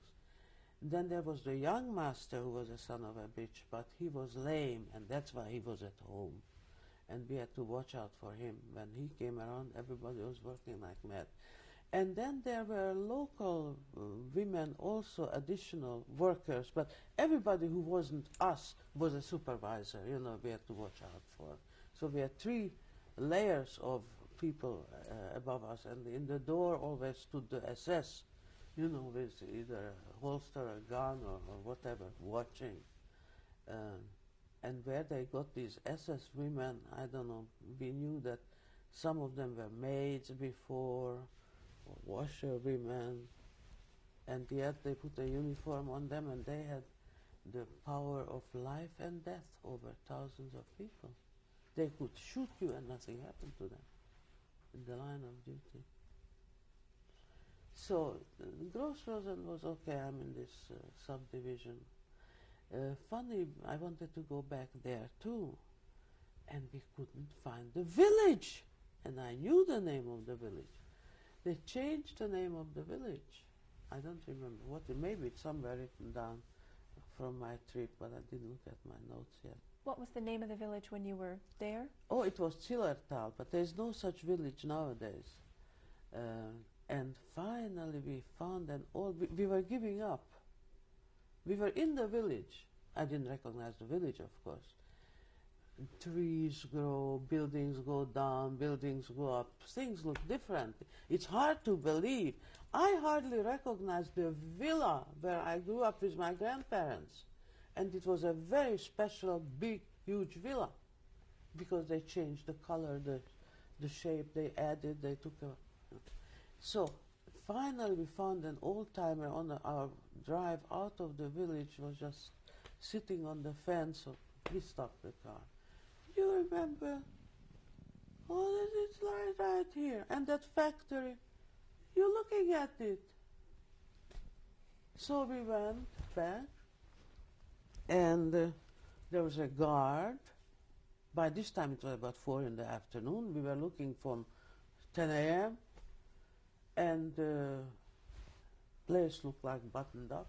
The guard in the window, this is still, no, this is after communism. This is after East Germany was free.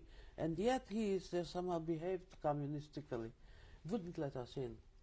And we explained, and I gave him some dollars. And because of the couple of dollars, well, I let you into the courtyard, but with a guard. And he called somebody who was a fire guard, some young man. And the fire guard took us through this big gate and into the yard, and I could look up, and I think I recognized the window. That's it.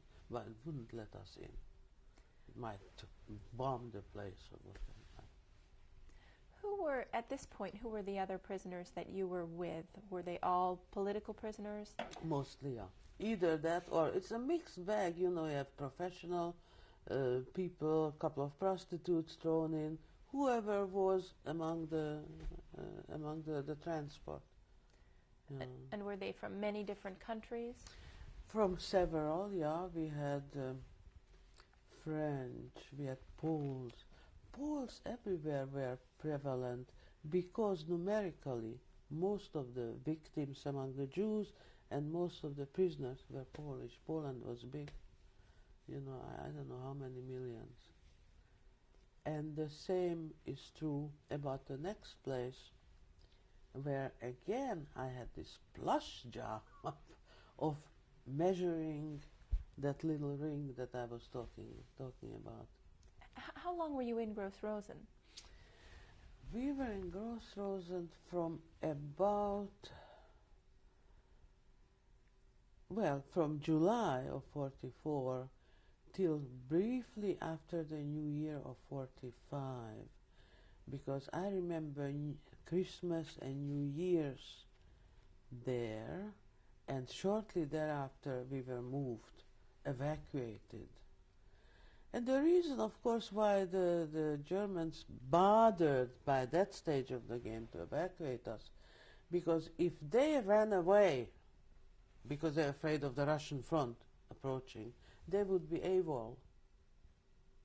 As long as they herded us in front of them, they were doing their duty, saving the labor force. So we were the beneficiary. Instead of being shot or abandoned or whatever, we were herded toward the center of Germany. So we ended up, I mean, my transport eventually ended up being shifted to central Germany. We were in Nordhausen for several months. And then we went on the hunger march. We didn't know toward Mauthausen, but I didn't wait until we got there. And where were you taken after Gross Rosen? After Gross Rosen, Nordhausen. The city is Nordhausen. But we were not in Nordhausen itself. We were in a village next to Nordhausen. What was the name of the village? And that I knew because we were looking for it. I had a very good atlas before we went on that trip. I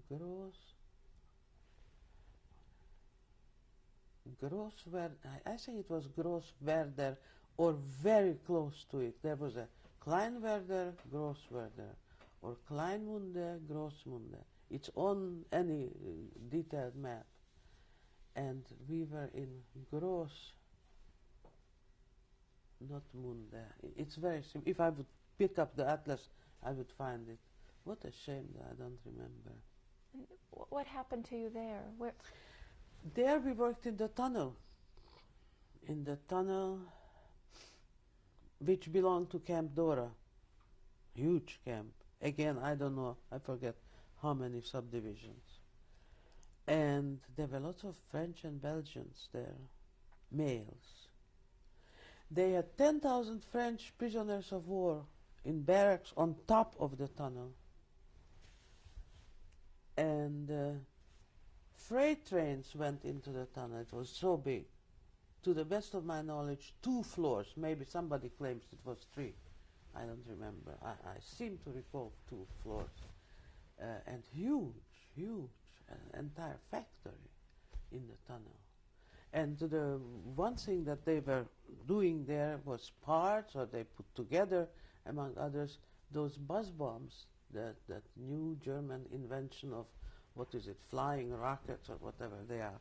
V1 or V2 and V2. And there my job was, what I call it, plus job. I could stand or I could sit even and measure with a micrometer, which is a little gadget. You measure the thickness of a little metallic ring. Diameter was the word that I was looking for. Twice the radius is a diameter. Okay. So I was measuring the diameter and the thickness of the ring. And all the good ones were supposed to go, I don't know, to this bin, and the bad one to the other bin. So I was very just and divided them 50-50. One went here, one went there. And Mr. Churchill said after the war that ever since they put political prisoners in the tunnel, the buzz bombs didn't work so well. Many fell down and didn't explode. So I take a millionth of a millionth percentage credit for that. Were you actively doing something to sabotage the bombs? That's what I'm telling you. I just pretended to measure. I mean, one went here, one went there. Good, bad, I couldn't care less. Oh, I did care. You know, I didn't want to measure and put the good ones here and bad ones there. Was that an organized effort with other prisoners, or were you Oh, on your... most people. Slow down was an instinctive thing. Whenever you watch the supervisor turn his back or look out the window or go to jump, whatever, you immediately slow down. First of all, you saved energy, self-preservation. And second, the hell with them. You know, they want me to do this, I won't do it, or I slow down. The moment they came back, you had to work, or else, you know, because they could take your food away, they could beat you. About how old were you at this point? How what? How old were you at this point that you were working in the Well, tunnel? you add it up. I must have been about, what, 17 or so? And what were your living conditions like at Dora Nordhausen? Ah, at Nordhausen. This must have been a really desperate times by now, the Germans, because the village wasn't set up for prisoners at all. These French prisoners of war were in barracks on top of the tunnel, so that was part of whoever did the tunnel. And then they got these new, I don't know why they got us there, they needed extra work. This is about February of 45, January, February. We were housed in a house which must have been something like a community center, because we were bedded down on the floor of something that like a theater. There was a stage actually with a curtain, you know. So that's how we were bedded down on the floor, one next to another, like two of us on that rock, you know. Some mattresses did have straw. We did have a blanket. And the food was mostly that so-called soup with potatoes. Or wasn't much better than Gross Rosen. Because this was really the tail end of the war. By this time, the Germans knew chances are nil that they would win the war, you know. And the sanitary conditions there? The what? The sanitary conditions were... Well, we had to stand in line for the John. There were maybe a couple of Johns. I don't remember. I don't see them. I know that somewhere, for the first time, I saw Johns in a strange shape. I forget where it was, whether it was right here, that I later saw in the Orient. The bowls had a completely different shape. But I don't see it. I see the stage. I see a little tiny room, not bigger than maybe twice my couch, 3 times my couch, which must have been a dressing room, which a friend of mine and I sort of declared, that's our room. That was it. Nobody discovered it. We discovered it. And we took our mattresses there, and I remember getting hold some scraps of newspaper with a picture of a horse. I don't particularly like horses. I somehow put the picture of a horse on the wall. That was art. That was a sign of another life. But we didn't enjoy our room too long, because then we were taking on that march, the Hunger March. Were you still with the original 4 members of your other 4 members of the Auschwitz group? Yes, we still were together until the Hunger March, at which point I told Verica, the one who is in Yugoslavia. It's so hard to believe that Verica is more than 60 years old. Anyhow, and I said, watch me, I am going to lots of good confusion, because it was such a mess that you wouldn't believe, with German refugees, army refugees, our refugees, Jewish refugees, you name it, people going with pieces of furniture on top of a horse one way, and others went the other. It was unbelievable on the highways. Military machinery, and we all had to go into the ditch because the military had to go through. So I said, lots of confusion, I'm going to try to escape. And I wasn't the first one, you know. And I said, if you want to run with me, don't move from my side, because if the chance comes, I go. You are there, you're not there, I go. Don't move from me. And she did, because we got to this village and there was a cauldron, but cauldron, you know, like they make plum, you wouldn't know about plum preserves in Europe. Anyhow, a big cauldron of boiled potatoes. And not for us, for the German refugees who were coming through running from the Russians. And our group just went zoom on that cauldron of boiled potatoes, including Verica. And I went in the other direction over the fence. And later on, of course, we met, and she said she was crying for 2 days. I said, well, you were stupid. I told you, stick to me every moment. But the potatoes. I said, so you had potatoes? I had freedom. So what? Anyhow, so that's how I liberated myself. When was it that the death march began, and what were you told by the Germans? Told nothing. Told get off your ass and march. They didn't announce we are going here or we're going there. We're just going.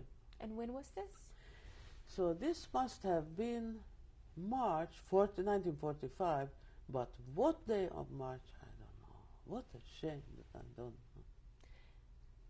How long did you march before you escaped? We marched at least 3 nights, so 3 days and 3 nights. And meanwhile, you know, they tried to bed us down in all kinds of,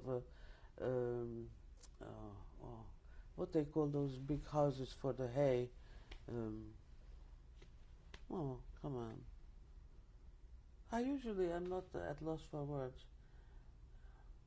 Where do you keep the horses and the cows and the hay? Barn. Barn. Huge barns. And we were lucky because they might have some straw, and we slept helter-skelter, you know. And once we just stayed outside, and it was bitter cold. Many people died on the way.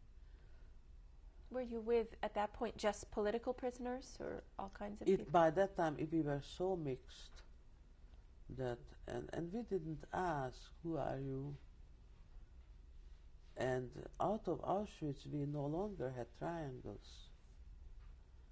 They didn't want us to wear triangles because we were mingling with Germans in the factories. You know. So it was a mixed bag, and Poles all over the place. How did the SS guards treat you on that march?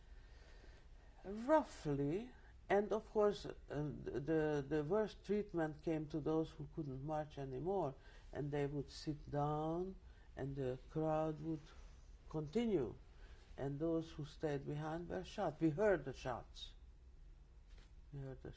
And we saw, you know, these lines were so long, they must have been miles and miles. And I was surprised that they shot people in view of the German population.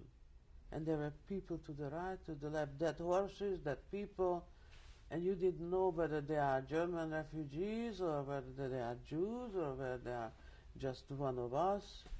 There wouldn't be one of us because we were marching on and we would leave a few behind, and then you heard the shots.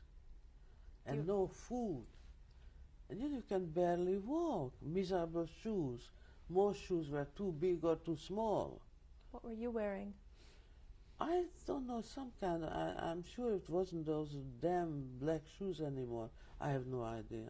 But I had something on my feet. And I had 2 shoes that matched. Because many people had one right shoe, one left shoe that didn't match. Which is horrible. But no stockings. And that is something that's very rough on your feet if you don't have something between your skin and the shoe. At least to me it's very rough. And so whatever, if we could get hold of some rag or even paper, you know, to get a piece of paper was not like get a piece of paper. Where? From where? Not even on the Johns did we find newspapers, because that was what the Germans used at that time. They cut squares like that from newspaper. And not even that was on the John, so that we wouldn't find any news from the newspaper. So when we found a little piece of paper, put in the shoe quickly. But how long does that last? Some people had stockings organized somewhere. Do you remember the reaction of people as you were marching by, of some of the townspeople? No, my dear, everybody had their own trouble. Sometimes you would say, where are you coming from? Who are you? Once in a blue moon. Or we asked. But most of us, I remember marching, just keeping my mouth shut, because even to open your mouth took energy. Plus, we probably didn't give a damn. But when we saw German refugees, I remember a feeling of joy. So that's what finally you're getting, what's coming to you. Because all Germans be stuck into the same bag at that stage of the game. That's a normal human reaction. Did you know what was happening with the war? Well, we knew that they are getting a tremendous beating from the Russians because we were going from the east toward the west. But to tell you how without news we were, the invasion was June 6, 1944. Of course, we knew, quote unquote, by May there was an invasion, but it was wishful thinking. But we found out for sure, that reliably, that there had been an invasion in June, in October. That we really knew, not just rumors, you know. There was lots of latrine rumors. Latrine was the cultural center everywhere. Can you describe what happened to you when you escaped? Yeah. Well, I fell into a pile of manure. And I remembered some old saying that manure, if you step into it, it's good luck. Did you hear that? No? That is all over Europe. They've said, oh, you stepped into dog do, that's good luck. So I said, good luck. Well, I got myself out of there and ran while everybody was around that potato cauldron. And there was one big building, and I ran into that big building. It was a huge open door, and it looked like a barn. It was a barn. It was one of those double barns, you know. There was something on the right side, something on the left side, and the empty sort of corridor in the middle. And I ran, and there was a ladder standing there. And I ran up that ladder, and there was lots of straw. And why, I'll never know, I did one of the smartest thing in my life, I think. As I was up there, I took the ladder and moved it, and it fell against the other side of the barn. You understand? Like this. Here was the ladder. Here was the little empty space. Here was the other part of the barn. And I moved the ladder and went this way. Okay. And I stayed there quiet as a mouse. And I heard some voices in German, I mean in good German, not lager German, saying, Sonja, search, search, Sonja. And I think, Sonja, it's the woman's name, Sonja. No? It was a dog's name, was Sonja. And they wanted a dog, and the dog came, and I'm lost. And the dog was barking upwards, so the peasant, or the farmer, went up that ladder, looking, and there was nobody there. I was on the other side, so straw all over me, you know, quiet. And that was it. And I stayed there, and nobody came to that barn for 4.5 days. Dr. Laska, you were describing what happened when you were in the barn and you were discovered. What happened next? Well, what happened next, 4.5 long days later. Meanwhile, by the way, all the time I heard shooting, but I couldn't tell right, left, up, down, shooting and all kinds of I cannot tell what's shot from a revolver or a gun or something bigger. So the war somehow went over that village. And after 4.5 days, a Ukrainian forced laborer came down to the barn and started hollering, "Woman, come down! War kaput! Hitler kaput!" Okay? And first I didn't believe it, but then he said, "Woman, come down, work up with I have bread." I came down. That's as simple as that. 4.5 days. And before that, you know, I was hungry. So then we exchanged a few rather interesting words, and he went that way and I went that way. He was still afraid of his German farmer boss, and he said he has to go now. And I said, "Where do I go now?" So I started to say, "The soldiers are there, go there." So I went that way. And suddenly I see there were Russian soldiers with Russian machinery, which I immediately knew, of course, because they had the 5-edged star. And 5-edged star, to me, was communist. Except they were Americans, which idiotically the American army had the Russian star in white. Well, who knew? White or red, it was the 5-edged star. So I somehow managed to make the few steps there, and practically, I didn't collapse, but I practically collapsed, and I was blabbering the few words of Russian, saying water, water in Russian. I figured same as in Czech, voda, voda. And they looked at me like, I don't know, the Loch Ness Monster or something.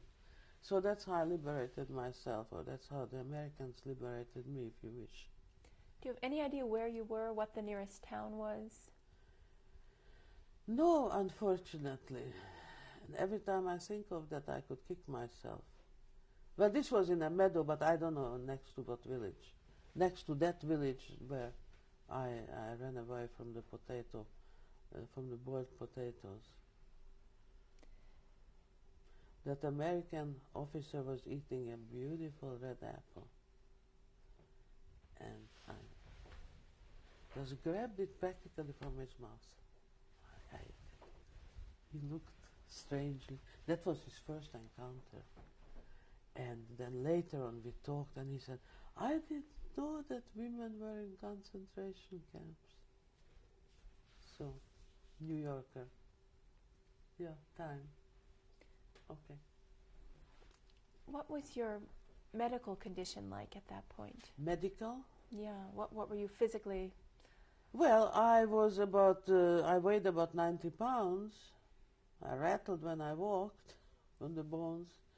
But I felt fit, and I had some trouble, you know, neglected teeth. But no TB, no other trouble. We all had big physical checkups when we got home. And nothing was wrong. Knock on wood. And where did you go? Oh, I went back to Prague, you know, home grounds. How did you get there? Well, I met up with some former resistors from Prague at Dora, and two of them were doctors, so they got the brilliant idea of organizing a car. Organizing, by the way, means to steal, okay? Organizing a car, and they also organized some painter who could paint, you know, very official-looking, beautiful letters. Czechoslovak Red Cross on top, on 4 sides or 2 sides. Then we went to the Dora office of the SS. This was very freshly the end of the war in that region. Officially, not yet the end of the war. April. And we got all the files into the car. And there was 1, 2, 3, 3 of them, and me is 4, and one more guy, I don't remember, 5 was. We didn't fit the car, so 2 of them organized motorcycles. So we were 2 motorcycles and Czechoslovak Red Cross car. You know, the 2 motorcycles played the escort. And we just, which way is Prague? That way, you know, and we went. And we got through to every American checkpoint. You know, they saluted Czech Red Cross. Until we got to a checkpoint, and there were the Ruskies and say, "What Czech Red Cross?" You know, papers. There were no papers. Well, luckily one of those doctors was smart, and he had some, I don't know, booze, vodka, not vodka, whatever they said in Germany. and a couple of bottles to the Ivans, and we went through, and by 9th of May we were in Prague. The uprising just ended in Prague. We came for the tail end. And from then on the story takes a very happy turn in the sense that pretty soon I worked for the war crime investigation, which was interesting for about a year, and then my professor said, we'll send you to America on a scholarship. And that's where the long happy end follows, in the United States. I'm going to take you back just a moment. You came to Prague, and how did you get the job with the war crimes investigation? Oh, because this doctor who was the head honcho in this Czechoslovak Red Cross venture was a friend of the head of the Czech War Crime Commission, which was by then founded in those days. And he was an ex-concentration camp person also, of course. He later ended up as employee of the United Nations as the governor of Madagascar, a Bohang, or a Czech, I shouldn't say Bohang, a Czech governor of Madagascar for many years. What was his name? Cebe Habersky. And retired to a farm in Vermont, but he's dead too by now, unfortunately. Anyhow, so it was this concentration camp group, really, most of us who were in the war crime investigation. And so were the members of the French and Norwegian, Danish, whatever, war crime investigation teams. 99% ex-concentration camp people, the only reliable people at that point. So you were working in Prague. Oh, yeah. And what were you doing for them? Well, we were gathering testimonials from former prisoners about the SS in Dachau, Buchenwald, what have you. Didn't do Auschwitz, I wonder why. Anyhow, I remember Dachau first, that was the first camp, Buchenwald and some others, Sachsenhausen. What was your role? I was the executive secretary, believe it or not. I had an office, huge, and in the corner was a desk, and there I sat in eyeglasses, which I didn't need, and always black or dark blue, so I would look older. But I had a very good, beautiful team who helped me out. I don't know, maybe they just wanted a woman as executive secretary, I don't know. And of course the board of directors met every week, and 12 of them. And those were just about all, again, ex-concentration, Dachau, Buchenwald, Sachsenhausen, Neuengamme, or whatever, Auschwitz. And there were some high military officials, and there was one judge, there was Milada Horakova. If there was another woman, I don't remember. I was so taken by Dr. Milada Horakova, who was a member of parliament by that time, who was in Ravensbrück during that war, and then after the communists came in, she was executed in the big Slansky trials of the early 50s. Were you aware of which trials they were preparing for? Of course, because I was sort of calling the shots and organizing things, stuff like that. Do you recall any who was being tried? No, I don't remember, because these were people from camps where I haven't been. And even when, for instance, I never knew names of guards. You didn't say, what's your name, guard? You got a slap in the face. And why would they tell you? And why would they tell you the real name? People know the name of Mengele. And I would bet more than a nickel that most people who say, I remember Mengele, they don't remember him. They remember an officer with the riding crop who stood there. I don't think they, because when we arrived, there were officers. How the hell do you know it was Mengele? Very few people really knew Mengele. There are some prisoners, doctors, for instance, when he came to do his experiments in the hospital, they knew this is Dr. Mengele. But us peasants in the other blocks, very few. What do you remember about taking people's testimonies at that time from Buchenwald and Dachau? Well, I would interview them. First of all, we interviewed people about the German supervisors, the SS. We also interviewed a few people who claimed that they were in concentration camps. A new angle for you. Never been there. Maybe they were black marketeers. Maybe they collaborated with the Germans. Maybe they were Sudeten Germans. So those were the easy ones because we would quiz them.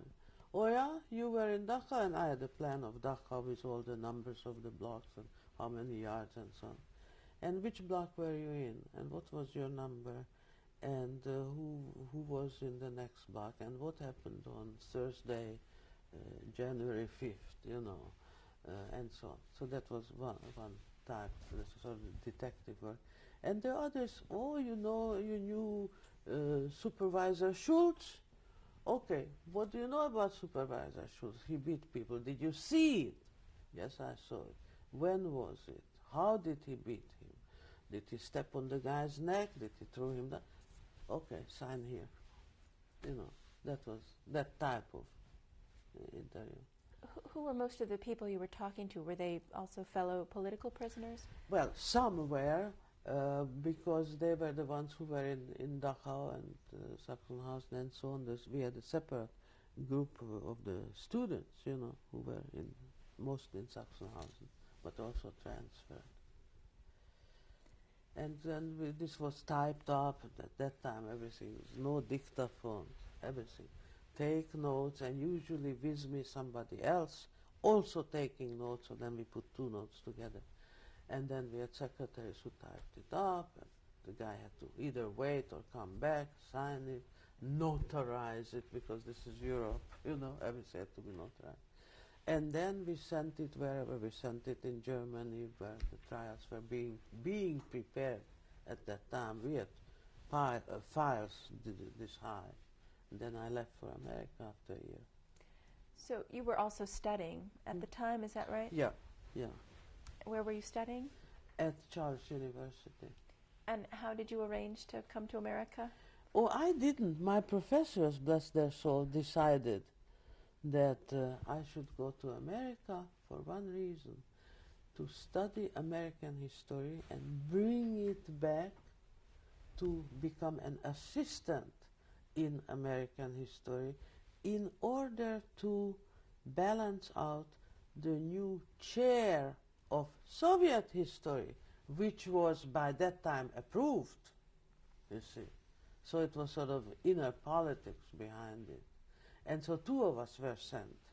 One went to, I don't know where he went, maybe he went to Colombia, and then stayed in the States after the communists took over and taught for many years in Buffalo. What's in Buffalo? University of New York, Buffalo Branch, or University of Buffalo. I don't know, but it was town of Buffalo. And when they asked me where I would like to go, I said, I want to go to Chicago. So they sent me to Chicago because President Masaryk taught there, you see. And President Benesch, when he became an exiled president, taught there. So I figured good for them is good for me. So that's how I got to the University of Chicago. And when was this that you came to America? Well, I started the winter semester of '47 in Chicago. And once you were here, what did you study? Well, at Chicago at that time, full program was 3 courses. That's a trimester system. So I took 2 courses in American history and 1 for fun. So the first 1 for fun course I took was American education. And then there's all kinds of other things that I was interested in, like Chinese history. All I knew was that China is big and it's somewhere there, you know. And all kinds of other courses. Always 2 American history, 1 for fun. Because I had that's beside the point. Okay. Mm-hmm. And did you earn your degree? I got my degree finally in 1959 got a PhD in American history with a minor in Latin America. You were also married in America. Yeah. And when did that happen? Yeah, that happened in 1949. And what is your husband's name? His name is Andy. And his last name is Laska, which is the only reason I married the guy, because Laska means love in Czech. He's from Cleveland, Ohio. And you had a son several years later. What was his name? My son's name was Thomas Václav, but he died at age 20 How did he die? in an automobile accident. And then we adopted a 12-year-old from Costa Rica, and his name is Paul. Did you And he's a phys ed major. Did you talk to your husband and your sons about your experience, your wartime experiences? Very little. I don't think they really were interested. This was one chapter that somehow, not intentionally, but it just so happened it was closed. Don't forget, here was a European girl who came into a miraculous new world with so many new interests. American history, which always fascinated me. I mean, always. Ever since I stuck my nose into it, it fascinated me. It still fascinates me. So very little, and there was all kinds of other things to discuss, so very little talk. As a matter of fact, I don't think my son Paul ever read my book. But then he didn't read my book about the women in the revolution or about Benjamin Franklin. He is interested in phys ed. So, and my intellectual son was dead, because I started writing after he died. I didn't write. In 1972, I started my column in the local paper, I started reviewing books, and I started writing books, just do something that would take my mind away from that, because that was much worse than Auschwitz.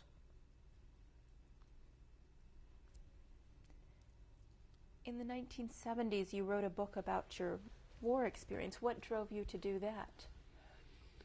What motivated you to do that? That was in the 80s. That was my 1, 2, 3, 4, and that's my 5th book. What motivated you to write that? I tell you, because so many people who don't know beans about the subject teach about Holocaust, and no, not even a dog was barking about the 5 million non-Jewish people. Resistance? What resistance? You mean the war, the soldiers? No! The national resistance in France, in Norway, in Denmark. There are shelves of books written about each in Europe, and here nobody knows. So I dropped what I was doing at that time. I was doing, and I have about 2/3 ready, a biography of Abigail Adams, fascinating woman. And as I was on the floor of my study sorting chapter 15 or whatever, it hit me, you know, like good Catholics have a vision. I had a vision. I'm an idiot. What am I doing with Abigail Adams? I should write about the women. Nobody's writing about the women. And nobody's writing about the resistance. So that's how the book, I scooped it together and put it away. We're late. Yeah, I know. We are finishing. Just a few more questions. Yeah. What is your current profession now? Well, I'm a professor emerita. I teach only, I'm officially retired from teaching. So I teach only the 4th semester. And I have a column in the local papers. So that is basically it. And I lecture quite a bit, mostly about either women or concentration camps, Holocaust, resistance, and so on. Looking back on your experience, to what do you attribute your survival?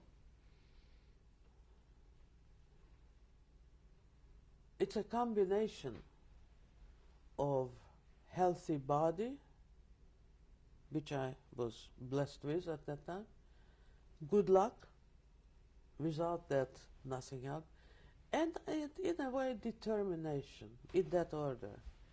Or maybe luck comes first, because without luck you could be healthy and determined and you went up the chimney. You wrote in the epilogue of your book that your memories remain unchanged, that you cultivate them in solitude because people around you wouldn't comprehend. What? Can you just explain that a little? They wouldn't. You wouldn't, and you work in this field. Because there is something that's very hard to express in books, and Elie Wiesel cannot express it, and Primo Levi cannot express as good as they are, and several women who are even better cannot express it. It's the constant feeling in your stomach of fear. I cannot express it either. I'm trying to approximate it. The smells you cannot reproduce. And the whole atmosphere of this, what I call phantasmagorical atmosphere. Dante's hell would be nursery school compared with it. To live not every day, but every hour, every minute, every second, that you don't know whether in next moment you won't be marching up the chimney or being shot or die of typhoid fever or something. Nobody can convey that. Last question. Do you have a message for future generations based on your own experience? Well, yes, I definitely do. And that was the reason why I'm teaching a course of the same title as my book is. And maybe, if you allow me, I will read that from the book, all right? This is called Women in the Resistance and in the Holocaust, and I must show off this fabulous picture of a woman on a swastika, which I think expresses it very well. And what I'm going to read you are just a few sentences from the epilogue to the book. Celebrate life as much as you can without hurting others, for too much of it has been wasted through sheer madness. Place flowers of sympathy and sorrow on the non-existent graves of millions who were annihilated through cruelty and with malice aforethought. Keep in mind the victims of the Holocaust and their bones scattered all over Europe, unmarked with crosses or David's stars. For lest you forget, their sacrifices will have been in vain, and humanity will tumble into the abyss of evil again. Honor the memory of those fallen, and strengthen your soul against repeated bereavement of mankind, so that you can look with a clear conscience into the eyes of your children. Weep not for the survivors of the purgatory called Holocaust, for theirs is the ultimate glory in triumph. They outlived the evil of their tormentors, and by their very lives overcame it. Learn from them, for nobody, but nobody, knows how to savor the sunlight and the raindrops, the free flight of the birds and the smile of the flowers, as those of us who were once denied dignity, beauty, and the simplest things in life that make it worth living. Dr. Dr. Laska, thank you very much. You are most welcome. My pleasure. My name is Vera Laska, and this is my boyfriend and husband of 40x years, Andy J. Laska. Mr. Laska, how did you meet your wife? Well, we were both students at the University of Chicago, where I met Vera, and we had a similar background, and we fell in love. Then we got married and spent a wonderful 40 years together. And you were also involved in the resistance? During the war, my parents came from Czechoslovakia, and they were put into jail. My father stayed in jail for over 3.5 years.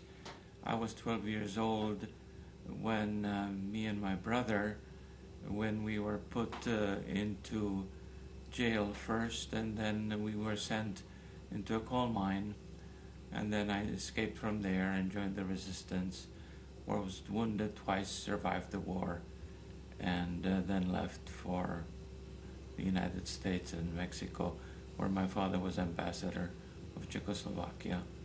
Eventually I ended up at the University of Chicago, where I met there. Did she talk to you about her wartime experiences? Did you share that? Not really. Well, we didn't have to.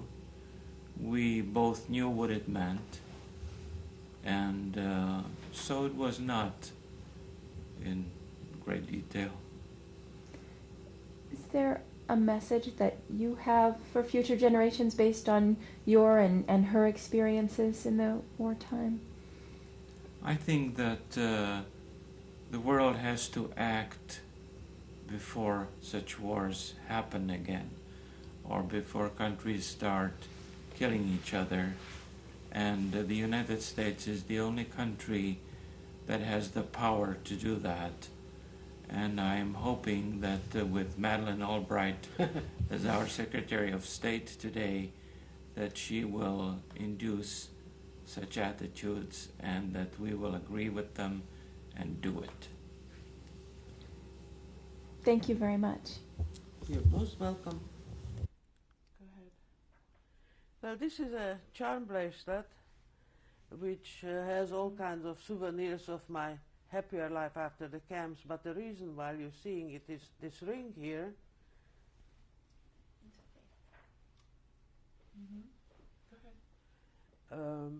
Which is now encased in plastic for reason of preservation, but inside you see a little ring, looks like duraluminum, like silver color, and it is part of the buzz bombs that the Germans sent over London during World War II, and there must have been dozens of those little rings as parts of the, as they call them, V2.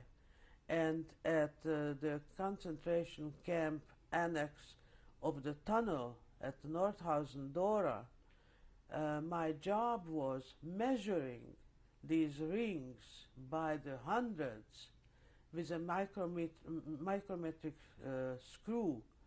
And of course that was a very easy job to sabotage, because instead of measuring the exact measurements, we just said, oh, doesn't fit, and we discarded half of them. There were several of us who did the same job in the tunnel at Dora camp.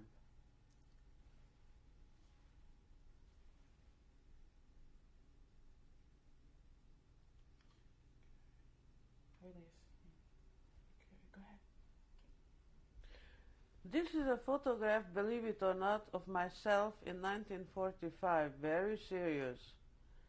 My hair is about 1 year old. And can you just say your My name is Vera Laska, and this was taken in Prague, Czechoslovakia, in 1945. Go ahead.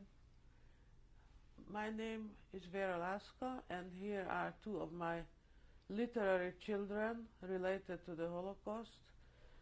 Women in the Resistance and in the Holocaust is my 5th book, and Nazism, Resistance, and Holocaust in World War II, a bibliography was the next.